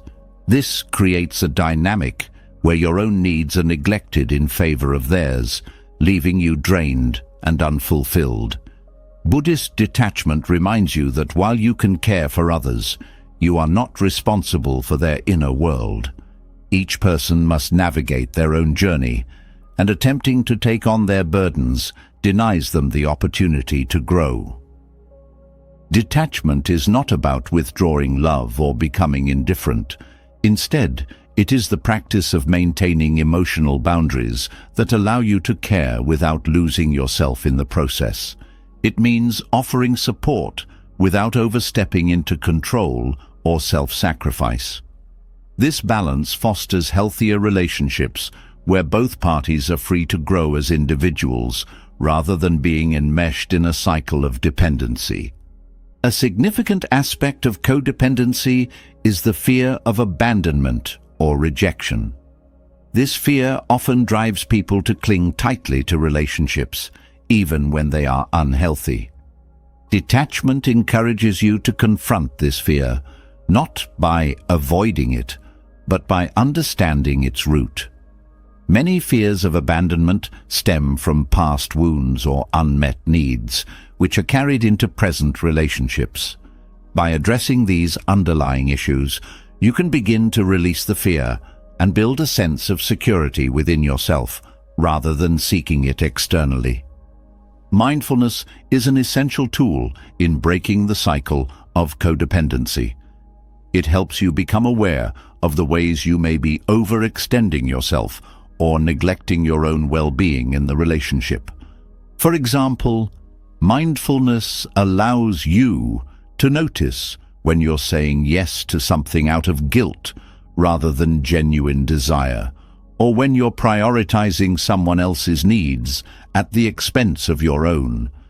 This awareness creates a space where you can make intentional choices that align with your values and boundaries. Emotional independence is a key outcome of practicing detachment. In codependent relationships, your emotions are often tied to the other person's mood, behavior, or approval. This reliance creates instability, as your sense of self-worth fluctuates based on their actions. Detachment helps you reclaim your emotional autonomy by teaching you to anchor your feelings in your own values and experiences rather than external validation. This shift empowers you to navigate relationships with confidence and self-respect. Detachment also challenges the narrative that love requires self-sacrifice. True love, according to Buddhist teachings, is rooted in compassion and respect for both yourself and the other person. It is not about giving endlessly until you are depleted. It is about giving freely and authentically, without expectation or obligation. This form of love nurtures both individuals and creates a relationship based on mutual support rather than dependence.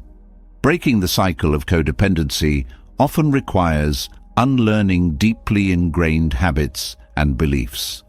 For many, the pattern of putting others first is learned early in life, often as a way to gain approval or avoid conflict. Detachment invites you to examine these patterns and question their validity. Are you prioritizing others because it genuinely feels right, or because you fear the consequences of prioritizing yourself? This self-inquiry helps you uncover the motivations behind your actions and create new, healthier ways of relating. One of the most challenging aspects of detachment is learning to let go of control. In codependent relationships, there is often a desire to manage the other person's emotions, choices, or behavior. This control stems from a fear of uncertainty or a belief that their well-being is solely your responsibility. Detachment teaches you to release this need for control, trusting that each person is capable of navigating their own path. This trust creates space for authenticity and growth, both for you and for the other person. Setting boundaries is a practical expression of detachment. Boundaries define where your responsibilities end and the other person's begin. They are not barriers to connection, but safeguards that protect your emotional health and ensure mutual respect. For example, if someone frequently relies on you to solve their problems, setting a boundary might mean stepping back and allowing them to take responsibility for their own decisions. While this may feel uncomfortable at first, it ultimately strengthens the relationship by fostering independence and accountability. Another important aspect of detachment is cultivating self-worth from within. In codependent dynamics, your sense of value is often tied to how much you do for others or how needed you feel. This creates a cycle where you overextend yourself in an effort to prove your worth. Detachment reminds you that your value is inherent and does not depend on external validation. By nurturing self-compassion and recognizing your own needs, you create a foundation of self-worth that is unshakable, regardless of the dynamics of your relationships.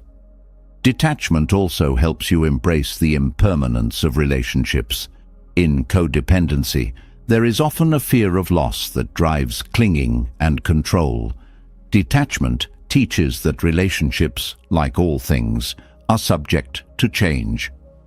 Accepting this truth allows you to approach connections with openness and gratitude rather than fear. It encourages you to appreciate the present moment and let go of the need to hold on to the relationship at all costs. Breaking free from codependency often involves redefining what it means to support someone.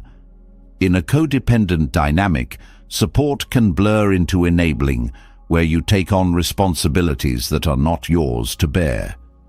Detachment helps you recognize the difference between healthy support and enabling behavior. Healthy support empowers the other person to take ownership of their choices and challenges, while enabling reinforces dependency and prevents growth. Detachment is also an act of self-love. It is a declaration that your well-being matters and that you deserve relationships that uplift and respect you. This self-love is not selfish. It is the foundation for all healthy connections. When you honor your own needs and boundaries, you create a space where love can flourish authentically, free from the constraints of dependency. Practicing detachment requires patience and compassion, both for yourself and for the other person. Breaking the cycle of codependency is not an overnight process. It is a journey of unlearning, healing, and growth. Along the way, you may encounter resistance, both from within and from the other person. Detachment allows you to navigate these challenges with grace, staying true to your values and intentions, even when the path feels difficult. Detachment also fosters a sense of inner peace. When you release the need to control, fix, or overextend, you create space for stillness and balance in your life. This peace comes not from avoiding relationships, but from approaching them with clarity and intention. It allows you to engage with others from a place of wholeness rather than lack, transforming your connections into sources of joy and mutual respect. Ultimately, breaking the cycle of codependency with Buddhist detachment is an act of liberation. It frees you from the constraints of fear, control, and dependency, allowing you to step into relationships as your authentic self. It teaches you that love is not about losing yourself in someone else, but about sharing your journey while honoring your individuality. Through detachment, you cultivate a sense of freedom and empowerment that transforms not only your relationships, but your entire approach to life. Detachment liberates us from the suffocating grip of codependency, offering a path to emotional independence and inner peace. Yet, even as we untangle ourselves from unhealthy dynamics, the residue of resentment often lingers, a heavy weight that can cloud our thoughts and dim our spirit. Resentment, left unchecked, festers within, stealing joy and tarnishing the way we see ourselves and others. To truly heal, this weight must be lifted, and few practices are as profound in this regard as loving kindness meditation, or metta bhavana. This practice allows you to transform resentment into compassion, creating space for warmth and goodwill to replace the bitterness that once held you captive. Loving kindness meditation begins with the simplest yet most profound step, cultivating a sense of kindness and compassion toward yourself. Often, resentment isn't just directed outward, it's turned inward, manifesting as self-criticism or guilt. You might carry resentment toward yourself for staying too long in a toxic relationship, for ignoring red flags, or for not standing up for your needs. Metta bhavana invites you to soften these harsh judgments. By focusing on self-directed kindness, you create a foundation for deeper healing, allowing yourself to embrace your imperfections with gentleness and understanding. As you practice metta bhavana, you start by silently offering yourself phrases of goodwill, such as, "May I be happy," "May I be healthy," "May I be free from suffering." These simple affirmations are more than just words. They're an acknowledgement of your intrinsic worth and a declaration of your commitment to your own well-being. This act of self-compassion is not selfish. It's a necessary step toward releasing resentment, as it reminds you that you're deserving of love and peace, regardless of what you've endured. Once you've nurtured a sense of compassion for yourself, loving kindness meditation extends outward to others. You might begin with someone you care about deeply, someone who evokes feelings of warmth and affection. Offering phrases of goodwill to this person, such as, "May you be happy," "May you be safe," "May you live with ease," reinforces the practice of kindness. This step helps you cultivate the habit of wishing well for others, which prepares you for the more challenging task of directing loving kindness toward those who have hurt you.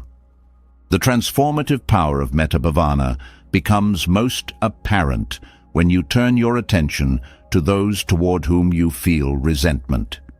It may feel counterintuitive, even impossible, to extend kindness to someone who's caused you pain. Yet this act is not about excusing their behavior or forgetting what happened. It's about freeing yourself from the grip of anger and bitterness that keeps you tethered to the past. Resentment often binds you to the very people and situations you wish to leave behind, while loving kindness offers a way to release that bond and reclaim your peace.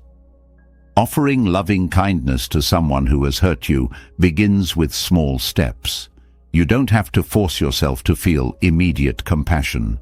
Instead, focus on the intention. Silently repeat phrases like, "May you be free from suffering," or "May you find peace." At first, these words may feel hollow or insincere, but with time and practice, they begin to soften the edges of your resentment. This softening doesn't erase the pain or invalidate your feelings. It simply creates space for healing to unfold. One of the most powerful aspects of loving-kindness meditation is its ability to shift your perspective. Resentment often stems from a singular focus on the harm done to you, which can amplify feelings of anger and victimization. Metta bhavana encourages you to see the other person's humanity, recognizing that their actions may have been shaped by their own pain, ignorance, or struggles. This doesn't excuse their behavior, but it helps you approach the situation with greater understanding and less animosity. Compassion for others does not mean condoning their actions. It means acknowledging their complexity as human beings. Practicing loving-kindness meditation regularly can also help dissolve the cycle of blame. When resentment is left unaddressed, it often perpetuates a narrative of us versus them, reinforcing feelings of separation and conflict. Metta bhavana bridges this divide by fostering a sense of connection. By extending goodwill to others, even those who have wronged you, you affirm the shared human experience of seeking happiness and avoiding suffering. This recognition creates a sense of unity that can dissolve the walls resentment builds. Loving-kindness meditation also has a profound impact on your emotional and physical well-being. Studies have shown that practicing metta bhavana can reduce stress, lower blood pressure, and increase feelings of happiness and contentment. These benefits arise because the practice shifts your focus from negativity to positivity, from anger to compassion. Over time, this shift creates a ripple effect, transforming not only how you feel about yourself and others, but also how you engage with the world. Another essential aspect of loving-kindness meditation is its emphasis on impermanence. Resentment often feels eternal, as if the hurt and anger will never fade. Metta bhavana challenges this perception by reminding you that emotions, like all things, are transient. By sitting with your resentment and offering kindness instead of resistance, you allow the emotion to move through you rather than becoming stuck. This process of acknowledgement and release is a powerful antidote to the stagnation resentment creates. The practice of metta bhavana also strengthens your ability to forgive. Forgiveness doesn't mean erasing the past or reconciling with someone who has harmed you. It means choosing to let go of the emotional weight of resentment, freeing yourself to live fully in the present. Loving-kindness meditation supports this process by fostering compassion and understanding, which are essential components of forgiveness. It helps you release the grip of anger, not for the sake of the other person, but for your own liberation. One of the most challenging yet rewarding aspects of loving-kindness meditation is extending goodwill to all beings, including those you may never meet or even those who might have caused harm on a larger scale. This universal compassion reflects the Buddhist principle of interconnectedness, reminding you that your well-being is tied to the well-being of others. By cultivating loving kindness on a broader scale, you expand your capacity for compassion, making it easier to release resentment in specific relationships. Loving-kindness meditation also encourages patience and perseverance. Releasing resentment is not a one-time event, but an ongoing process. Some days the practice may feel effortless, while on others it may feel like a struggle. The key is to remain committed, trusting that each effort contributes to your healing. Even when the progress feels slow, every moment spent practicing loving kindness is a step toward greater peace and freedom. As you continue to practice metta bhavana, you may notice its effects extending beyond your inner world. Your interactions with others may become more compassionate and less reactive, as the practice fosters a sense of calm and perspective. Relationships that once felt strained by resentment may begin to shift as your energy becomes less defensive and more open. This transformation is not about changing others, but about changing how you engage with them, which often creates a ripple effect of positive change. Releasing resentment through loving kindness meditation is one of the most profound acts of self-care you can offer yourself. It's a way of saying that your peace matters more than your pain, that your well-being is worth prioritizing. By replacing bitterness with compassion, you create space for joy, connection, and growth to flourish. This practice doesn't just heal the wounds of the past, it lays the foundation for a future filled with lightness, kindness, and freedom. The practice of loving kindness opens the door to a profound release, allowing resentment to dissolve and compassion to fill its place. However, compassion does not mean permitting harm or allowing others to overstep your emotional and personal limits. To maintain the peace cultivated through loving kindness, boundaries are essential. Boundaries are not walls that separate you from others. They are bridges that connect you to your true self, while fostering respect and understanding in your relationships. The Buddhist principle of compassionate detachment offers a unique approach to creating boundaries that protect your inner peace without hostility or defensiveness. Setting healthy boundaries begins with clarity. Many people struggle with boundaries because they are unclear about their own needs and limits. Without this clarity, it's easy to fall into patterns of overextending yourself, tolerating disrespect, or sacrificing your well-being for the sake of others. Compassionate detachment invites you to turn inward and reflect on what truly supports your peace and happiness. This self-awareness forms the foundation for boundaries that are authentic and meaningful, rather than reactive or arbitrary. Boundaries rooted in compassion are not about shutting people out. They are about inviting respect and mutual understanding. When you set a boundary, you're not punishing someone or rejecting their presence in your life. Instead, you're communicating your needs in a way that fosters a healthier dynamic for both parties. Compassionate detachment helps you approach this process with kindness, ensuring that your boundaries are not motivated by anger or resentment, but by a genuine desire to nurture peace and respect. The Buddhist perspective on detachment emphasizes the importance of letting go of control. Often people resist setting boundaries because they fear how others will react. This fear creates a cycle of avoidance, where you prioritize others' comfort over your own well-being. Compassionate detachment teaches that you cannot control how someone responds to your boundaries, and their reaction is not your responsibility. Your focus should be on expressing your truth with clarity and kindness, trusting that their response is a reflection of their own journey, not yours.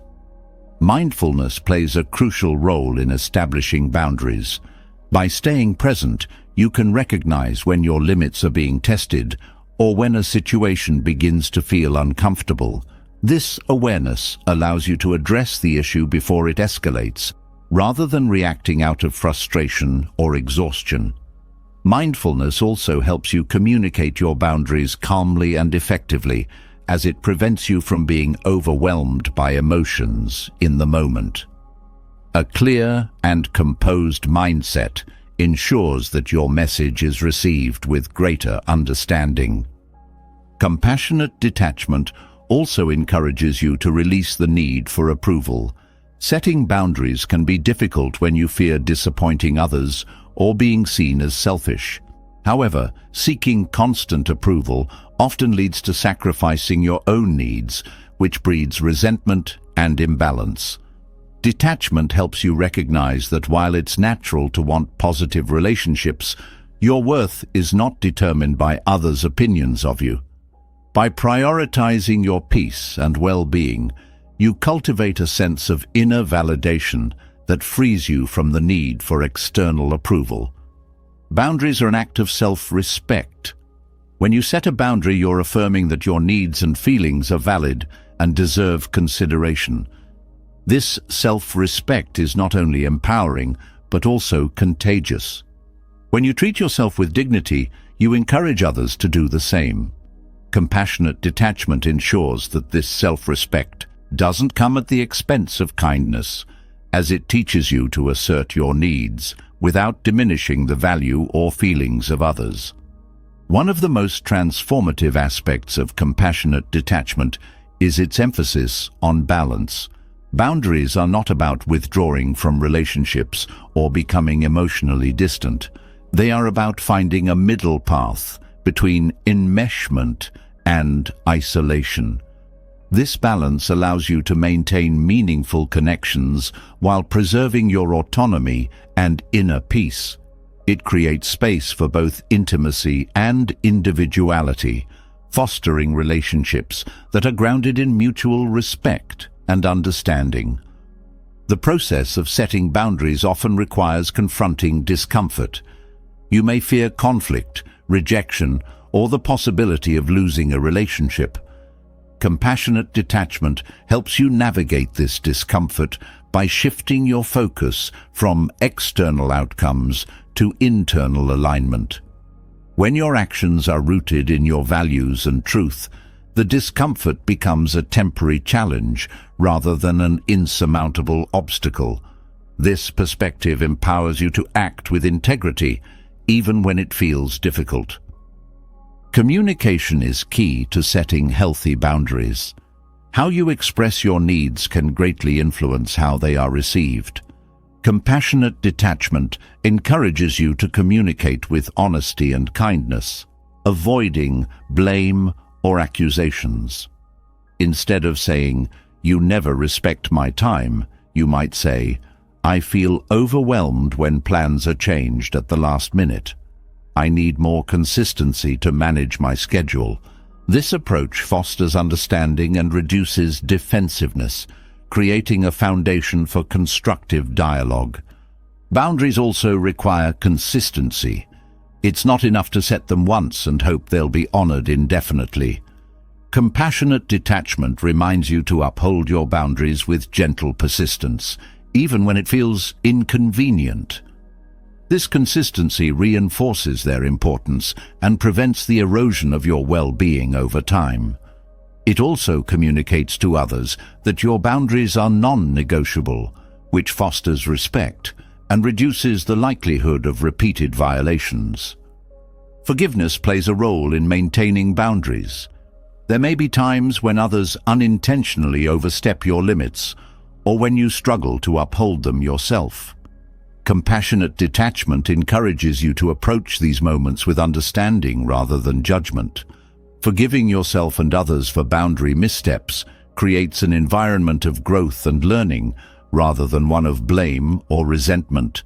This forgiveness strengthens your resolve to continue setting and maintaining boundaries, knowing that imperfection is part of the process. Boundaries are not static. They evolve as you grow and as your relationships change. Compassionate detachment invites you to regularly reassess your boundaries, ensuring they continue to align with your needs and values. This flexibility is not about compromising your well-being, but about adapting to new circumstances with mindfulness and intention. It allows your boundaries to remain relevant and effective, supporting your peace and harmony in every stage of life. Another vital aspect of boundaries is learning to say no. For many, saying no feels uncomfortable as it risks disappointing others or appearing unkind. However, compassionate detachment reframes no as an act of love, both for yourself and for the other person.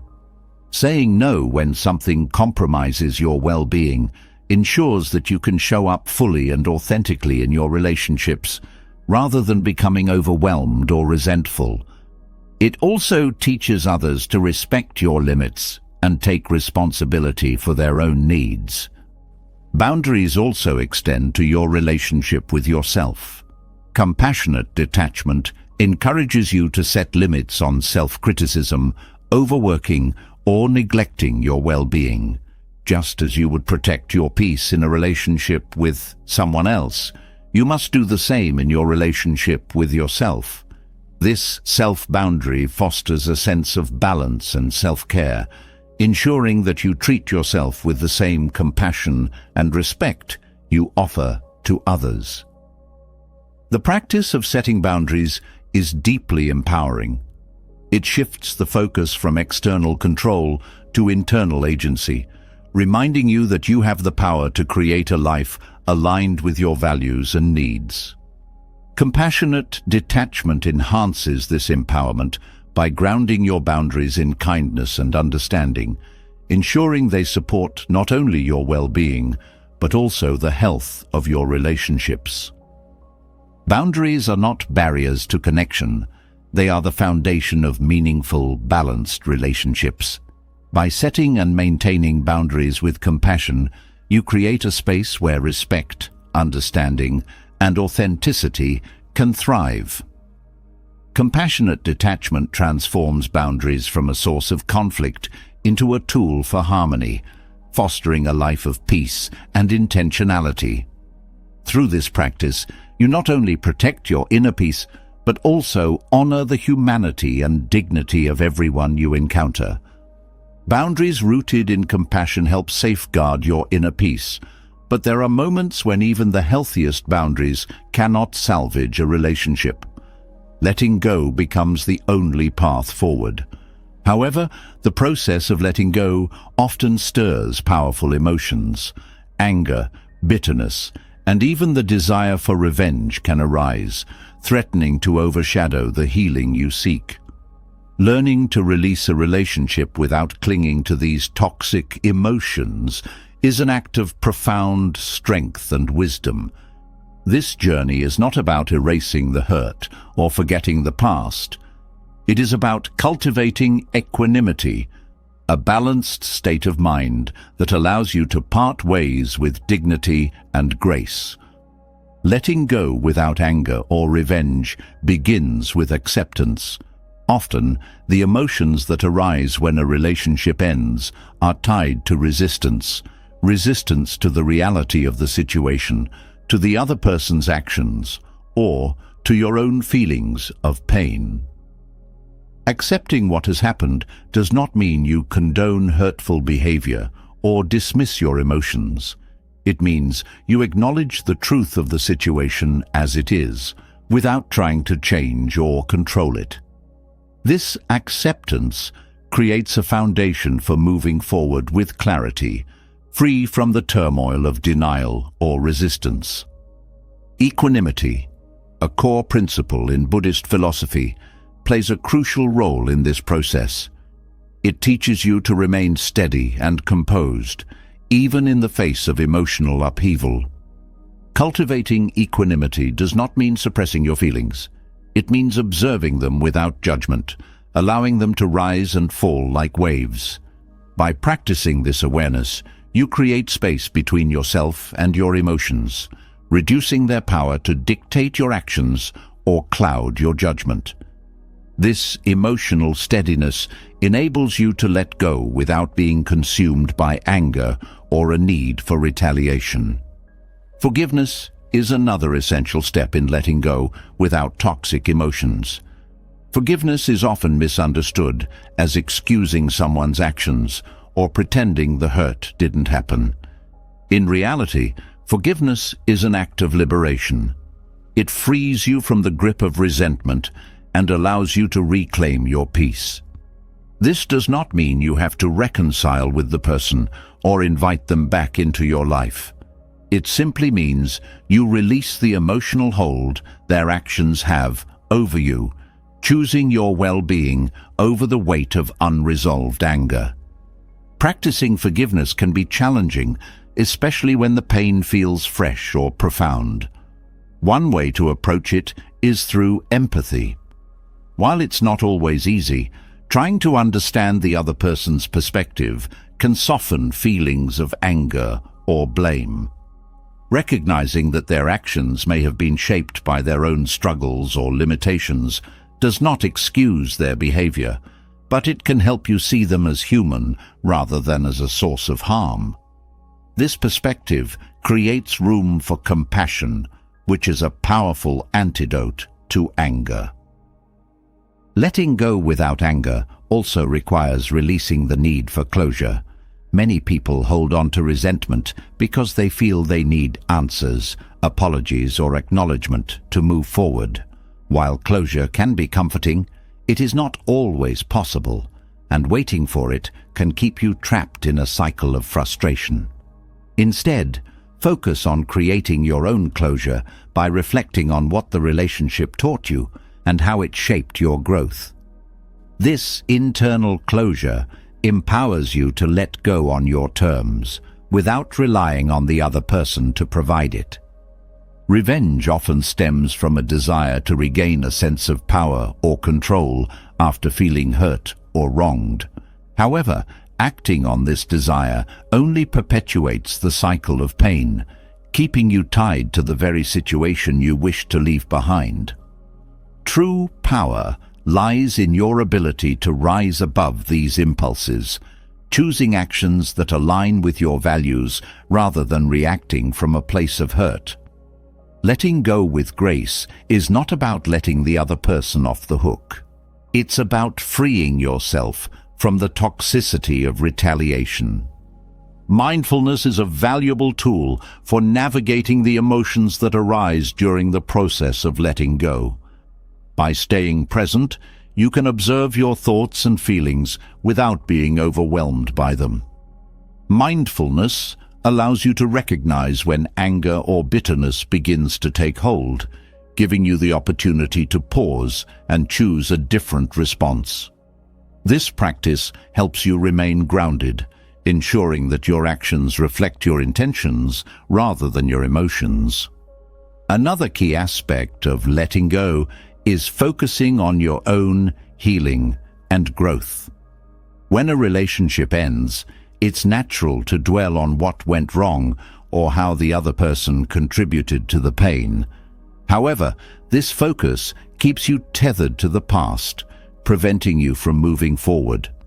Shifting your attention to your own journey allows you to reclaim your energy and invest it in activities and practices that nurture your well-being.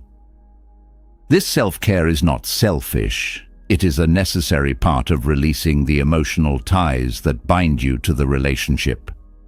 Compassionate detachment plays a significant role in letting go without anger or revenge.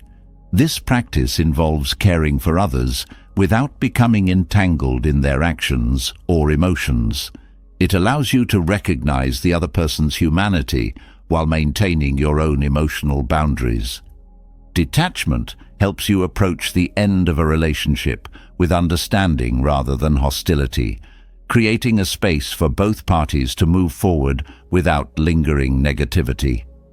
Gratitude can also be a powerful tool for releasing resentment. While it may seem counterintuitive, reflecting on the positive aspects of the relationship, even in the midst of pain, can help shift your perspective. Gratitude does not negate the hurt or justify harmful behavior, but it reminds you of the moments of connection, growth, or joy that the relationship brought into your life. This acknowledgement helps you let go with a sense of peace, knowing that the experience, however challenging, contributed to your journey. Letting go without toxic emotions also involves setting clear intentions. Before ending a relationship or addressing unresolved feelings, take time to reflect on what you hope to achieve. Are you seeking peace, clarity, or freedom? By defining your intentions, you can approach the situation with purpose and avoid being swayed by reactive emotions. These intentions serve as a guide, helping you navigate the complexities of letting go with integrity and self-awareness. Resentment often thrives on unmet expectations. When a relationship ends, it's easy to focus on how the other person failed to meet your needs or fulfill your hopes. Letting go without anger involves releasing these expectations and accepting the reality of what the relationship was, rather than what you wished it to be. This acceptance does not diminish the pain, but helps you move beyond it, creating space for healing and growth. Letting go also means releasing the narrative of blame. While it's natural to assign responsibility for the pain, clinging to blame keeps you tethered to the past and prevents you from finding closure. Instead, focus on taking responsibility for your own healing. This shift empowers you to move forward, knowing that your well-being is in your hands, not dependent on the actions or apologies of others. Equanimity teaches you to approach endings with a sense of balance and perspective. Relationships, like all aspects of life, are impermanent, and their endings are not a reflection of failure, but of life's natural ebb and flow. By embracing this truth, you can let go without clinging to anger or regret, trusting that each ending creates space for new beginnings. Ultimately, letting go without anger or revenge is an act of self-love. It is a choice to prioritize your peace and well-being over the weight of past hurts. This process requires courage, patience, and compassion, but it also brings profound freedom. By releasing the grip of toxic emotions, you open the door to a future defined not by the pain of what was lost, but by the possibilities of what lies ahead. Letting go without anger or revenge creates a space for peace, but that space can often feel unfamiliar, even fragile. The emptiness left behind after ending a toxic relationship may stir a mixture of relief, sadness, and uncertainty. This is where the true work begins, healing yourself and rediscovering the inner harmony that was once overshadowed by emotional chaos. Buddhist practices offer a gentle, powerful path to self-care, focusing on nurturing self-love, regaining balance, and embracing your wholeness. Healing after letting go starts with acknowledging your emotions without judgment. It is natural to feel a range of emotions, from grief to relief, after releasing a toxic connection. Instead of pushing these feelings aside or rushing to move on, Buddhist teachings encourage you to sit with them and allow them to flow freely. By observing your emotions without clinging to them, you give yourself permission to process the pain and let it dissipate naturally. This practice of mindful observation creates a sense of emotional freedom, as it prevents you from being overwhelmed or trapped by what you feel. Self-compassion is the cornerstone of healing. After a toxic relationship, you may find yourself revisiting mistakes, questioning your choices, or carrying guilt for staying too long or not seeing the signs earlier.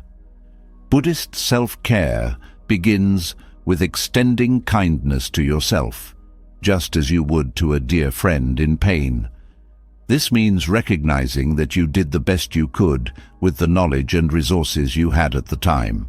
Self-compassion replaces self-criticism with understanding, creating a nurturing environment where healing can take root. Reconnecting with your inner self is an essential part of the healing process. In a toxic relationship, it is common to lose sight of who you are, as the dynamics may have demanded that you suppress your needs, values, or identity. Buddhist practices, such as meditation and mindfulness, guide you back to yourself. By sitting in stillness and observing your thoughts, you begin to rediscover the core of who you are, beyond the roles you played or the expectations placed on you.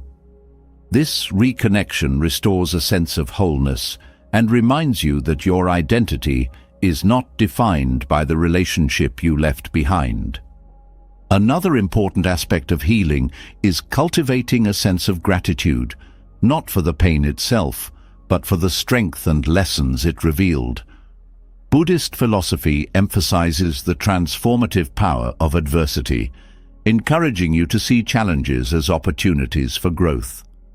Reflecting on what you learned from the relationship, about yourself, your boundaries, or your needs, can shift your perspective from one of loss to one of empowerment. Gratitude fosters resilience and helps you carry forward the wisdom gained from the experience. Healing also involves restoring balance in your life. Toxic relationships often create imbalances where your energy is disproportionately focused on the other person or on managing conflict. Rebuilding balance means redirecting that energy toward activities and practices that nourish you. This could be as simple as spending time in nature, pursuing a creative hobby, or reconnecting with supportive friends and family. These acts of self-care remind you that you are deserving of joy and fulfillment, independent of any relationship.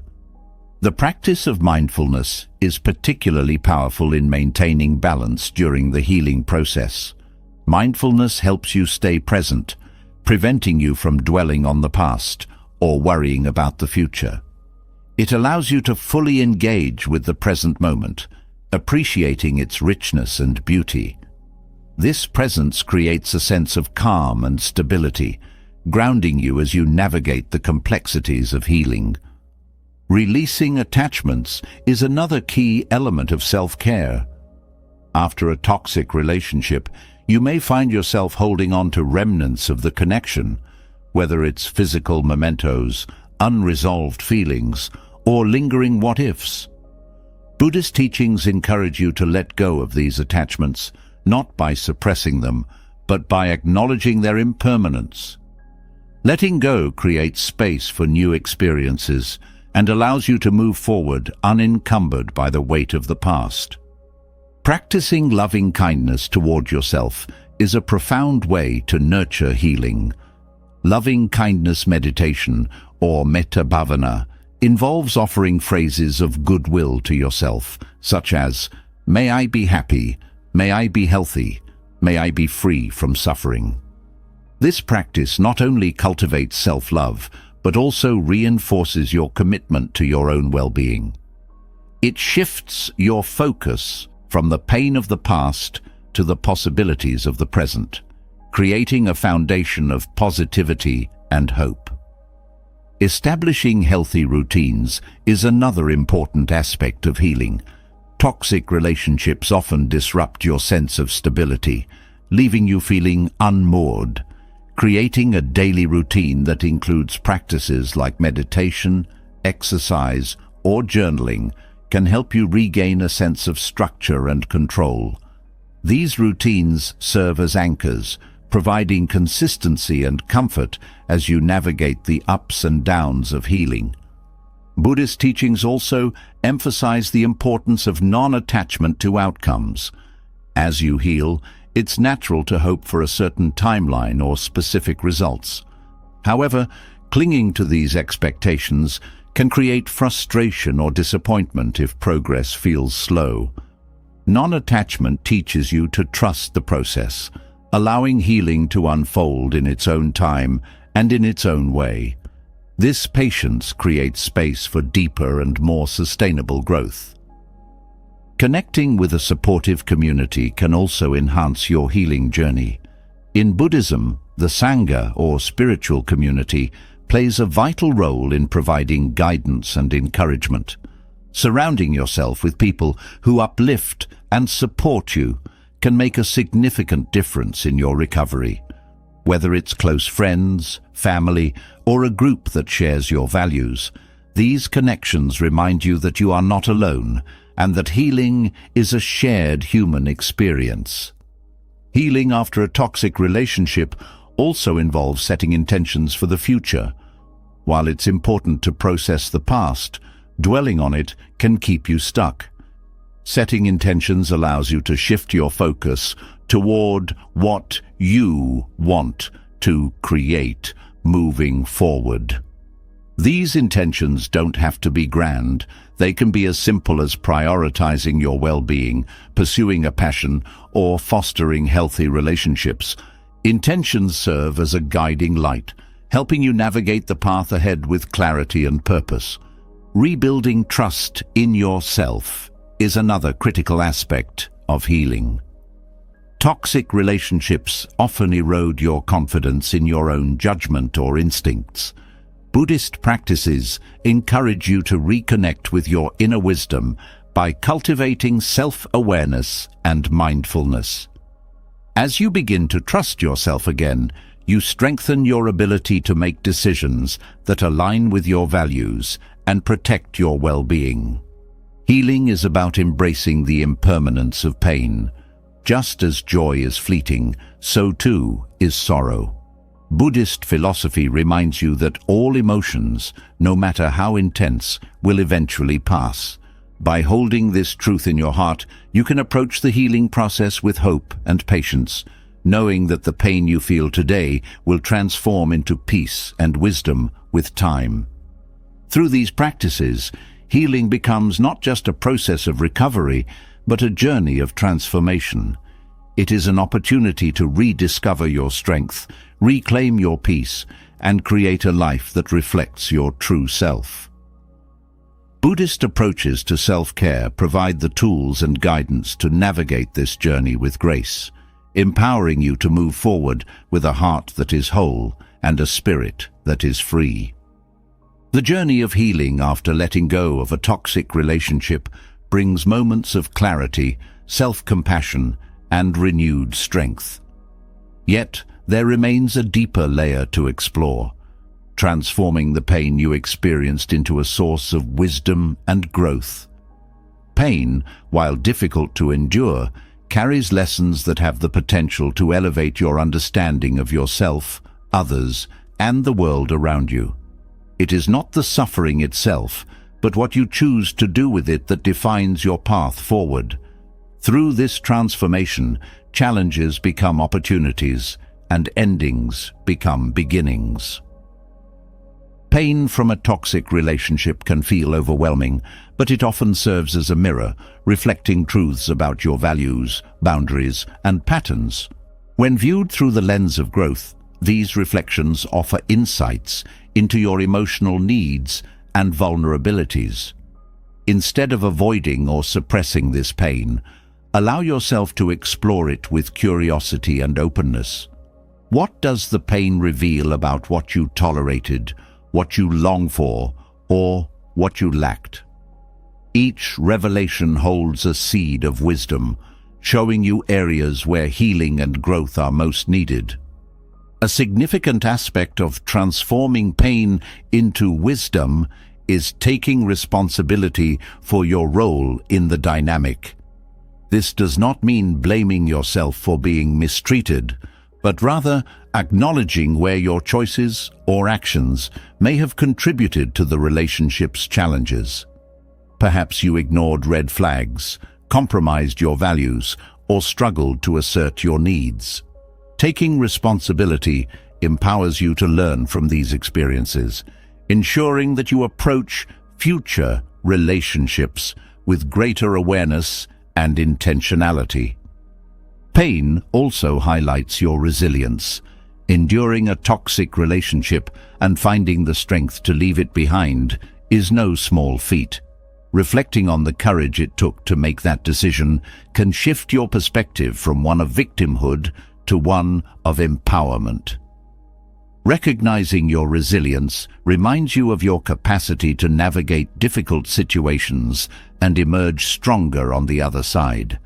This newfound strength becomes a cornerstone for building a life rooted in self-respect and authenticity. One of the profound lessons pain teaches is the importance of boundaries.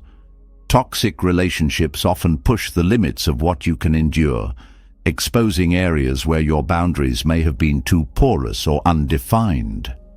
This awareness gives you the opportunity to redefine and reinforce your limits, ensuring that future relationships honor your needs and well-being. Pain, in this context, becomes a teacher, guiding you toward greater self-protection and self-respect. Transforming pain into wisdom also involves cultivating empathy. Experiencing emotional hardship deepens your understanding of the struggles others may face, fostering compassion and connection. This empathy is not about excusing harmful behavior, but about recognizing the complexity of human emotions and relationships. By acknowledging your own pain, you become better equipped to support others with kindness and understanding, creating a ripple effect of healing and growth. Self-awareness is another gift that emerges from transforming pain. Toxic relationships often bring hidden patterns and unresolved wounds to the surface, offering an opportunity to address them with clarity and intention. Perhaps you discovered a tendency to prioritize others at your own expense, or realized that fear of loneliness kept you in a harmful dynamic. These insights empower you to break free from old patterns and create healthier relationships moving forward. Spiritual growth often arises from the depths of pain. In Buddhism, suffering is seen as a natural part of life and a pathway to enlightenment when approached mindfully. The pain of a toxic relationship can become a catalyst for spiritual awakening, encouraging you to seek deeper meaning and purpose.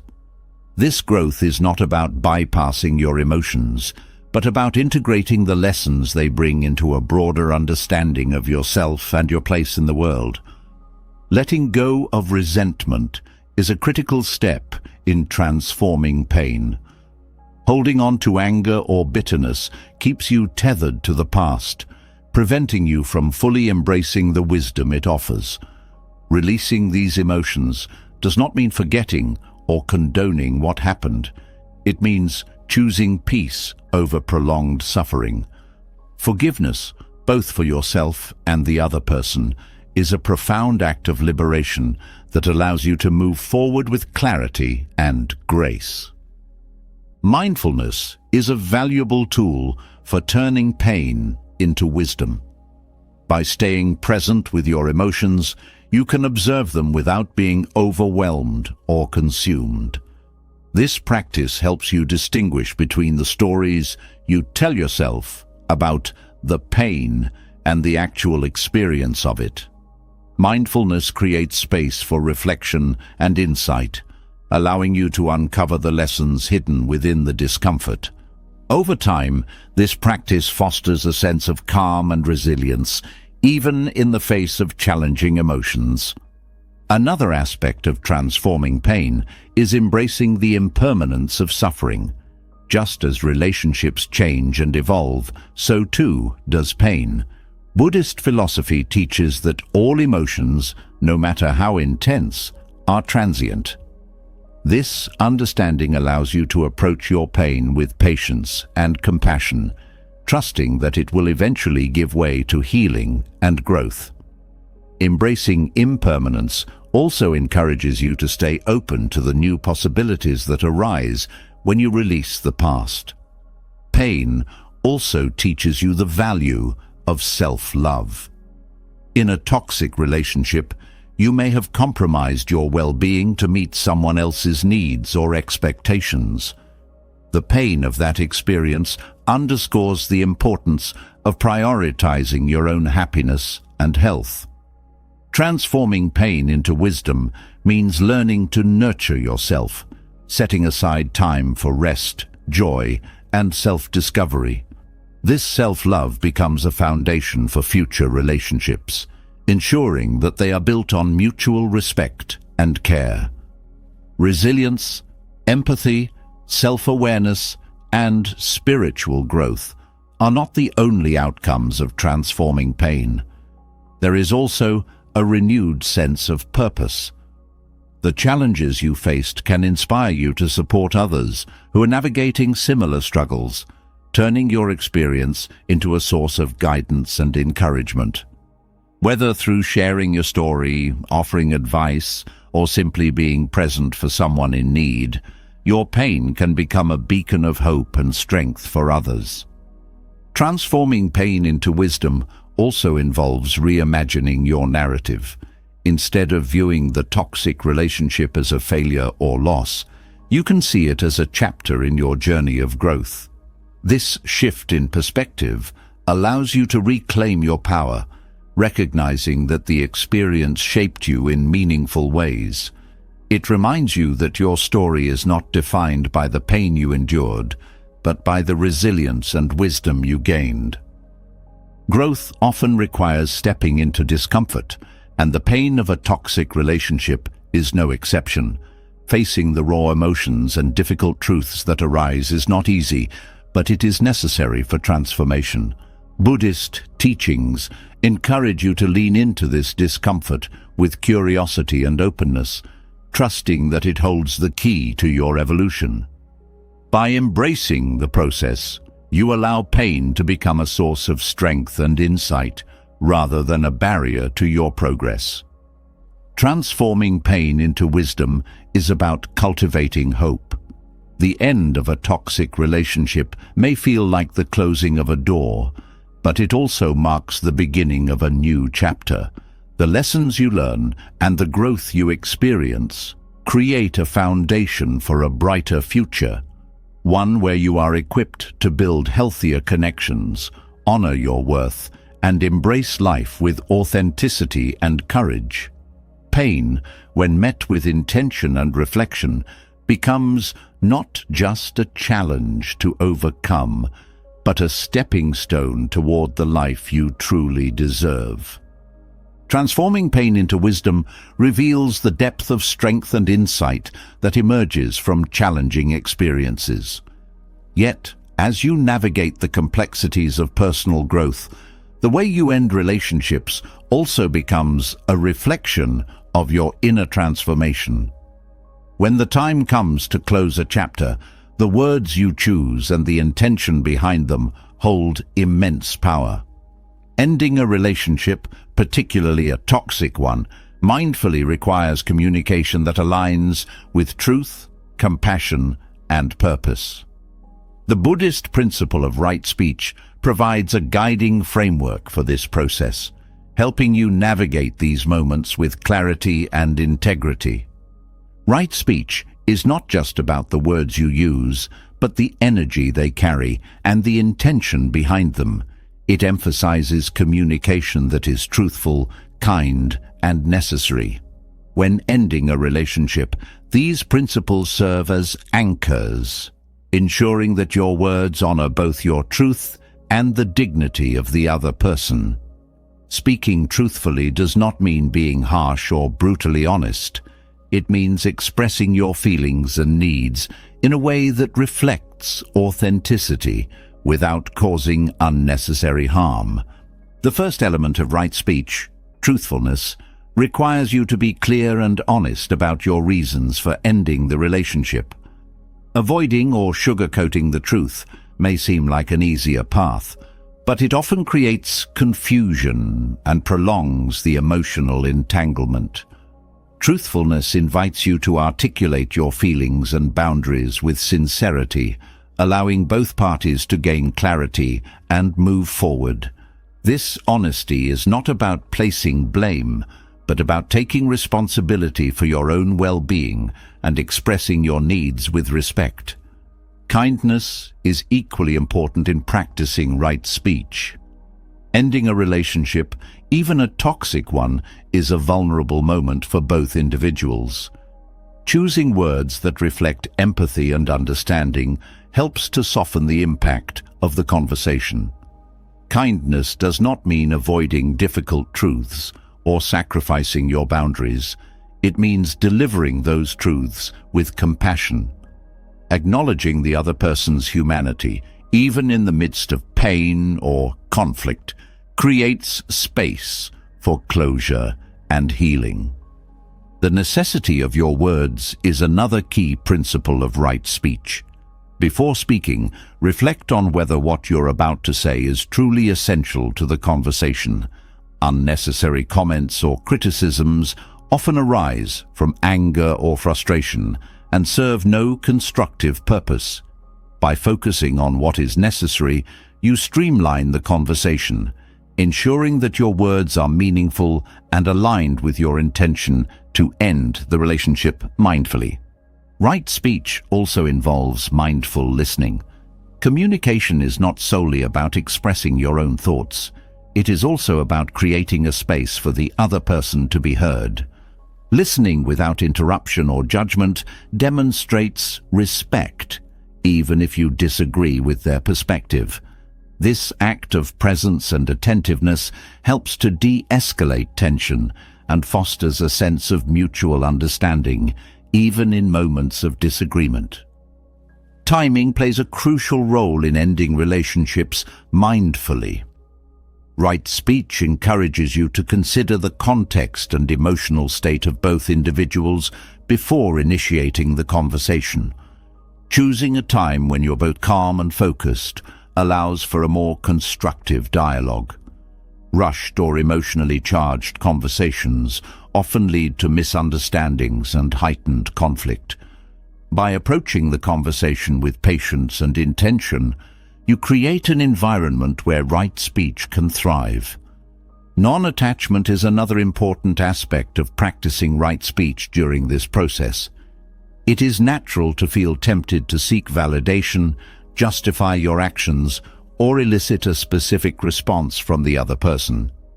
However, these attachments can cloud your communication and lead to unnecessary tension. Right speech teaches you to speak from a place of inner alignment, without being overly attached to how your words are received.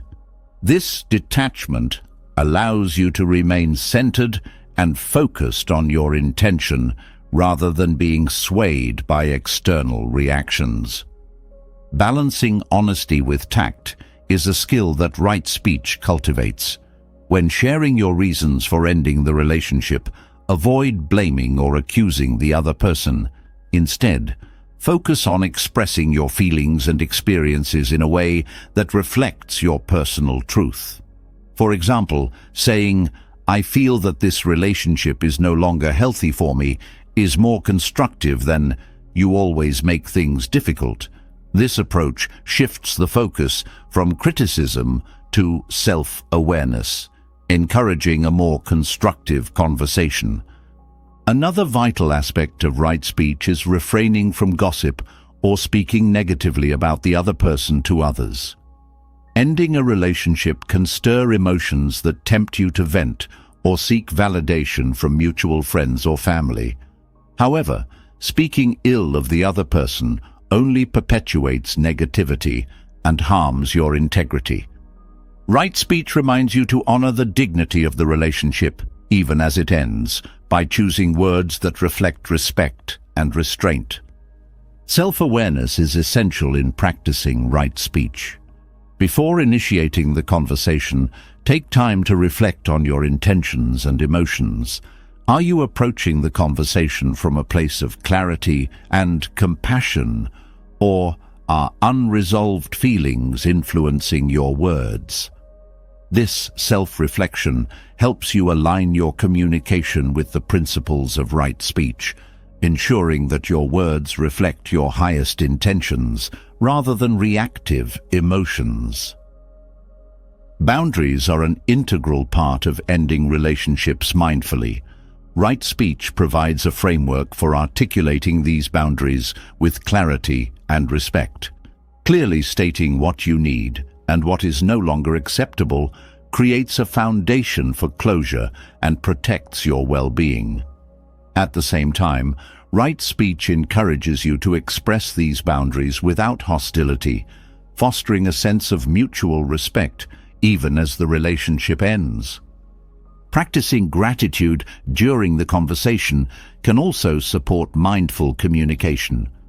While the relationship may have caused pain, it likely held moments of connection, growth, or learning as well.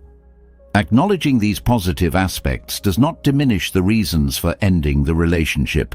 It simply adds balance to the conversation.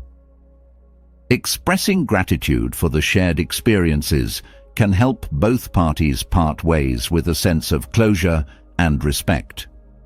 The practice of right speech also involves letting go of the need to win the conversation. Ending a relationship is not about proving who is right or wrong. It is about honoring your truth and creating a path forward. This mindset helps you approach the conversation with humility and openness, reducing the likelihood of defensiveness or escalation. By focusing on resolution rather than conflict, you create a space for mutual understanding. Forgiveness, both for yourself and the other person, is another element of right speech. Holding on to resentment or blame can color your words with bitterness, making it difficult to communicate effectively. Practicing forgiveness allows you to release these emotions, ensuring that your words come from a place of peace rather than pain. This forgiveness is not about condoning harmful behavior.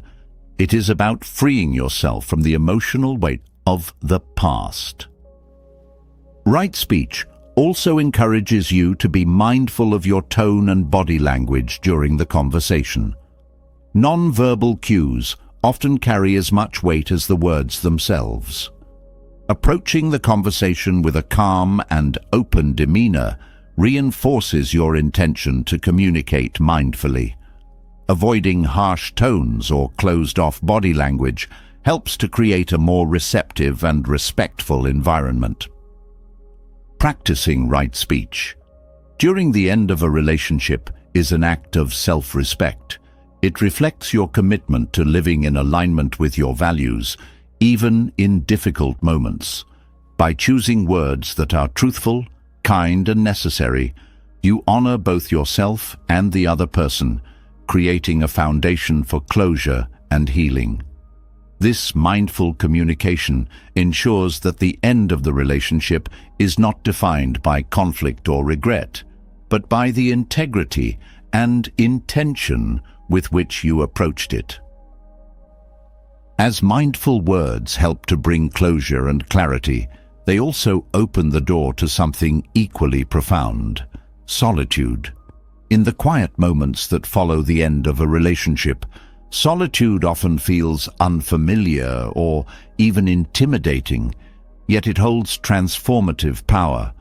It is not a void, but a sanctuary, a space to reconnect with the parts of yourself that may have been overshadowed or neglected. Solitude offers the opportunity to see clearly, to strip away distractions, and to rediscover the person you are when no one else's needs or expectations take precedence. Embracing this time with intention can be one of the most healing and empowering steps in your journey. Solitude invites a reconnection with your inner world, something that often gets lost in the complexities of relationships. When you are constantly surrounded by others, your thoughts and emotions can be shaped by their influence, leaving little room for your authentic self to emerge.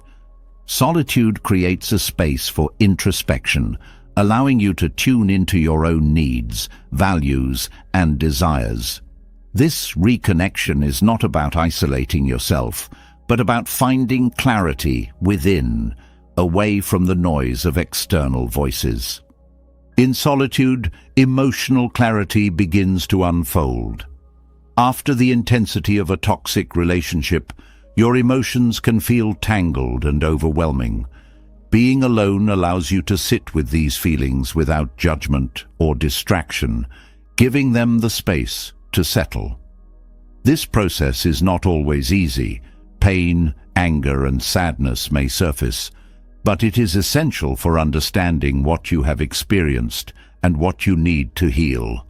Solitude becomes a mirror, reflecting your inner truth and guiding you toward emotional balance. The stillness of solitude also reveals the patterns and habits that may have shaped your relationships. In the quiet, you can reflect on past dynamics, not to dwell on them, but to learn from them.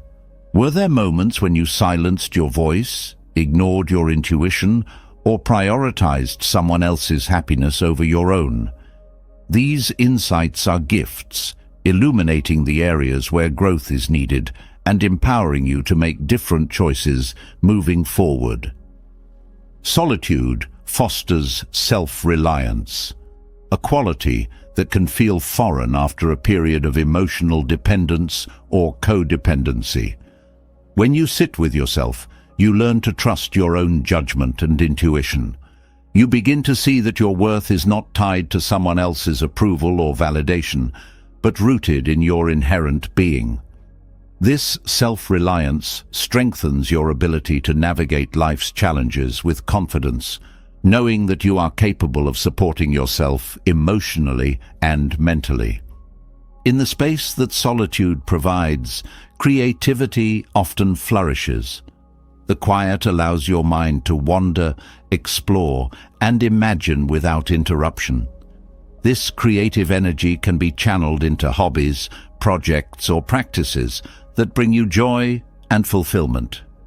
Engaging in creative pursuits not only nurtures your spirit, but also reinforces your sense of individuality, reminding you of the richness of life beyond relationships. Solitude is also a time for self-care, a chance to prioritize your well-being without compromise. In relationships, especially toxic ones, your needs often take a back seat. Solitude offers the opportunity to reconnect with what nourishes you, whether it's through physical care like exercise and rest, emotional care like journaling and therapy, or spiritual care like meditation and nature walks. These acts of self-care affirm your worth and create a foundation for future growth. One of the most profound aspects of solitude is its ability to shift your relationship with loneliness. Being alone does not have to mean feeling lonely. Solitude teaches you to find comfort in your own company. This shift requires a change in perspective, moving from seeing solitude as a lack to embracing it as a presence of peace, possibility, and self-discovery. As you grow more comfortable with solitude, you realize that being alone can be a source of strength rather than a sign of weakness. Solitude also cultivates mindfulness, encouraging you to be fully present with yourself. In the absence of external distractions, you can pay attention to the subtleties of your thoughts, emotions, and surroundings. This mindfulness deepens your awareness of who you are and what truly matters to you. It helps you break free from the autopilot of daily life, replacing it with intentional living and authentic choices. The quiet of solitude allows you to rediscover your passions and interests, many of which may have been overshadowed in the demands of a relationship. What activities make you lose track of time? What dreams have you set aside? Solitude gives you the space to explore these questions and reignite the spark of curiosity and joy within you. This exploration is not just about finding new hobbies. It's about reconnecting with the essence of who you are. Solitude also provides an opportunity to recalibrate your boundaries. Reflecting on past experiences helps you identify where your boundaries were crossed or neglected, and solitude gives you the clarity to redefine them. This process strengthens your ability to protect your emotional and mental well-being in future relationships, ensuring that you enter them from a place of strength and self-respect. Spiritual growth often finds fertile ground in solitude. In Buddhist practice, solitude is seen as a time to deepen your connection with the present moment and cultivate inner peace. Whether through meditation, prayer, or quiet reflection, solitude allows you to explore the deeper dimensions of your existence. This spiritual connection becomes a source of resilience and guidance, helping you navigate life's uncertainties with grace. Solitude also helps you develop gratitude, not just for the quiet moments, but for the lessons learned from the past. In the stillness, you can reflect on the growth that emerged from your experiences, even the painful ones. Gratitude shifts your focus from what was lost to what was gained, fostering a sense of contentment and hope for the future. In solitude, you also learn to release the need for external validation. When you spend time alone, you come to realize that your worth is not defined by how others perceive you. This self-awareness empowers you to make decisions that align with your values and desires, rather than seeking approval from others. It reinforces the understanding that your happiness is within your control, independent of external circumstances. Solitude can be a time of profound healing, allowing you to process and release the emotional residue of a toxic relationship. The quiet creates a safe space for you to face your pain, acknowledge your strength, and embrace your journey. Healing is not linear, but solitude provides the consistency and stability needed to move forward, one step at a time. Ultimately, solitude is not an end in itself, but a means to rediscover your wholeness. It reminds you that you are complete as you are, with or without a relationship. This sense of wholeness becomes the foundation for healthier connections in the future, as it allows you to engage with others from a place of abundance rather than need. Solitude is not just a pause between relationships. It is a powerful practice of self-reconnection, healing, and growth. By embracing it with openness and intention, you create a space for clarity, creativity, and resilience to flourish.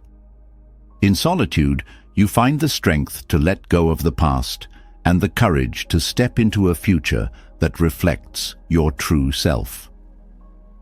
Solitude opens a door to rediscovering yourself, but the thought of walking through that door can be daunting for many.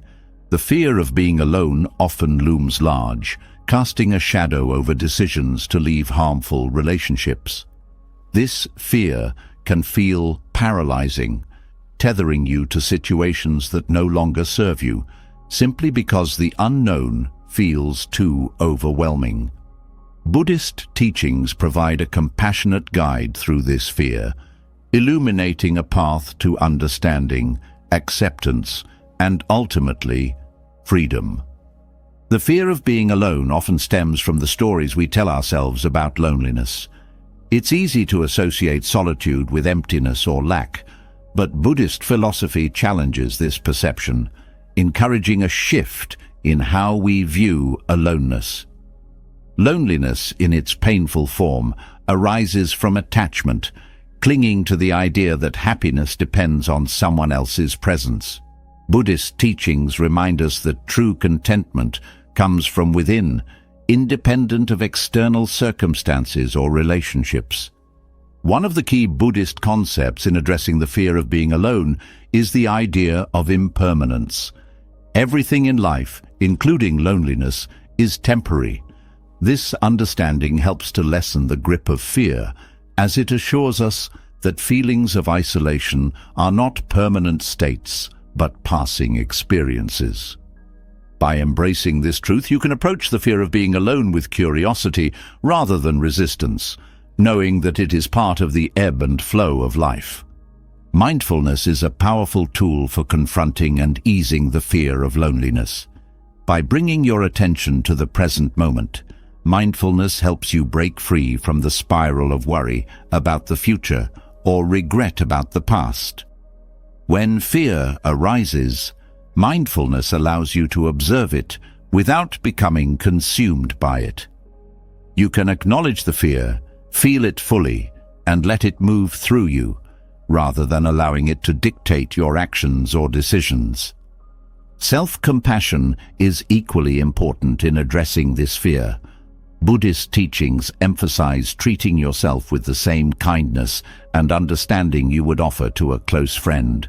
Fear of being alone often comes with harsh self-criticism or feelings of inadequacy, as if solitude reflects a personal failing.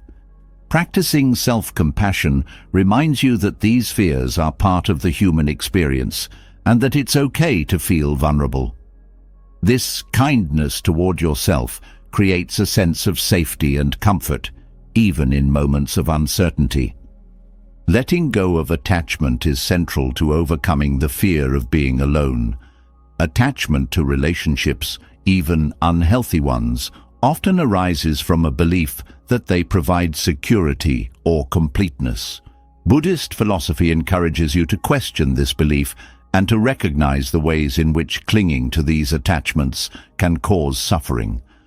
By releasing the need for someone else to fill a perceived void, you create space for self-sufficiency and inner peace to grow.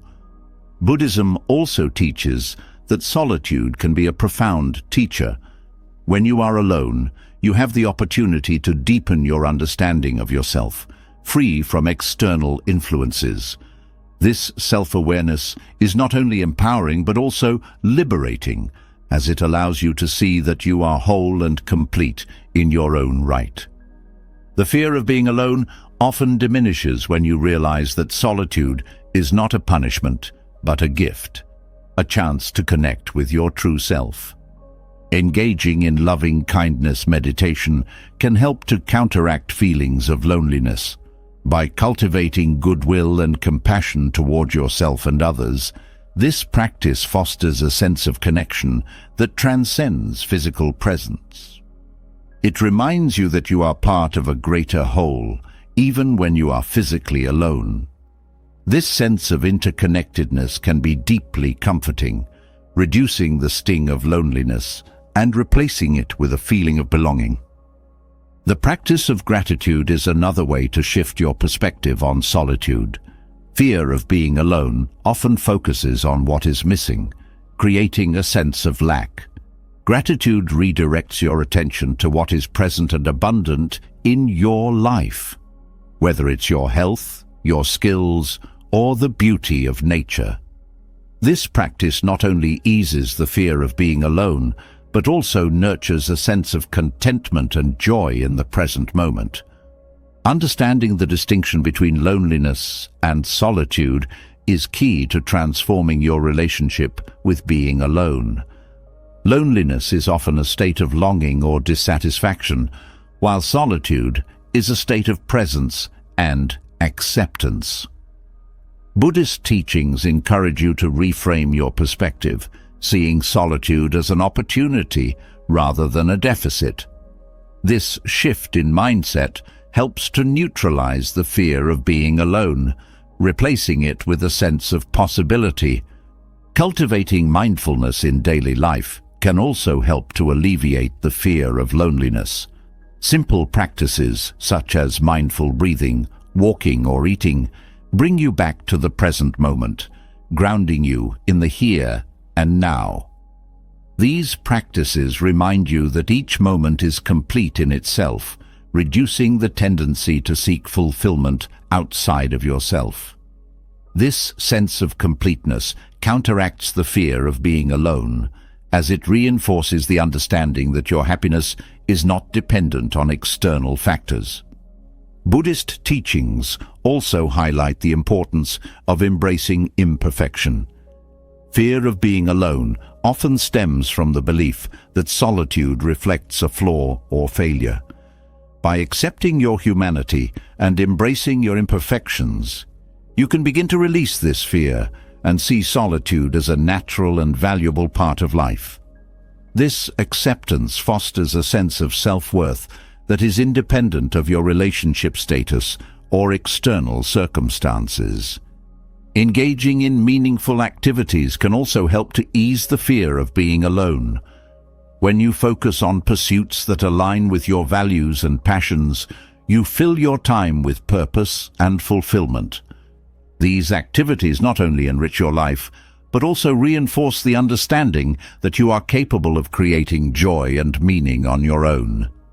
This sense of agency is a powerful antidote to the fear of being alone, as it reminds you of your ability to thrive independently. Another important aspect of overcoming the fear of being alone is developing trust in yourself. Fear often arises from a lack of confidence in your ability to navigate life on your own. Buddhist teachings encourage you to cultivate self-trust through mindfulness and self-awareness. As you build this trust, you come to see that you have the strength and resources to face challenges and create a fulfilling life, even in the absence of a partner or companion. Buddhist philosophy also emphasizes the impermanence of all things, including relationships and emotions. This understanding helps to put the fear of being alone into perspective, reminding you that solitude, like all experiences, is temporary. By embracing this impermanence, you can approach the fear of being alone with a sense of curiosity and openness, knowing that it is just one chapter in your journey. Compassionate detachment is another powerful tool for addressing the fear of loneliness. This practice involves caring deeply for others while maintaining a sense of emotional independence. By cultivating this balance, you can release the fear of being alone while still fostering meaningful connections. Compassionate detachment allows you to engage with others from a place of abundance rather than need, reducing the anxiety that often accompanies the prospect of solitude. Finally, Buddhist teachings remind us that true freedom comes from within. The fear of being alone often stems from a sense of dependence on others for happiness or security.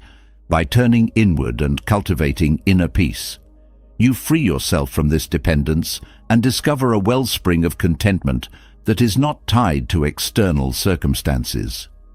This inner freedom is the ultimate antidote to the fear of being alone, as it empowers you to navigate life with confidence, resilience, and joy. Letting go of toxic relationships is one of the most challenging but transformative acts of self-love you can undertake.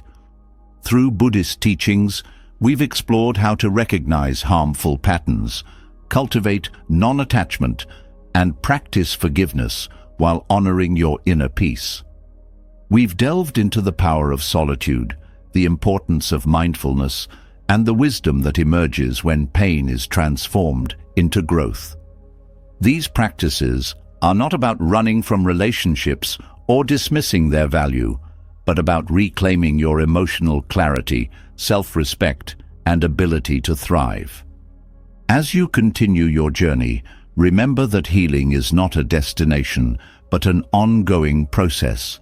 Each step, no matter how small, is progress toward a life rooted in peace, resilience, and wisdom. Whether it's setting compassionate boundaries, embracing impermanence, or rediscovering the strength within yourself, every moment is an opportunity to create the freedom and fulfillment you deserve. If this resonated with you, we'd love to hear your thoughts. What part of this journey spoke to you the most? Share your reflections or questions in the comments below. We're here to support and learn from each other. And if you found value in this discussion, don't forget to subscribe and hit the notification bell to join our community and stay inspired. Together, we'll continue exploring transformative insights and building lives of intention and meaning. Thank you for being part of this journey. Your growth inspires us all.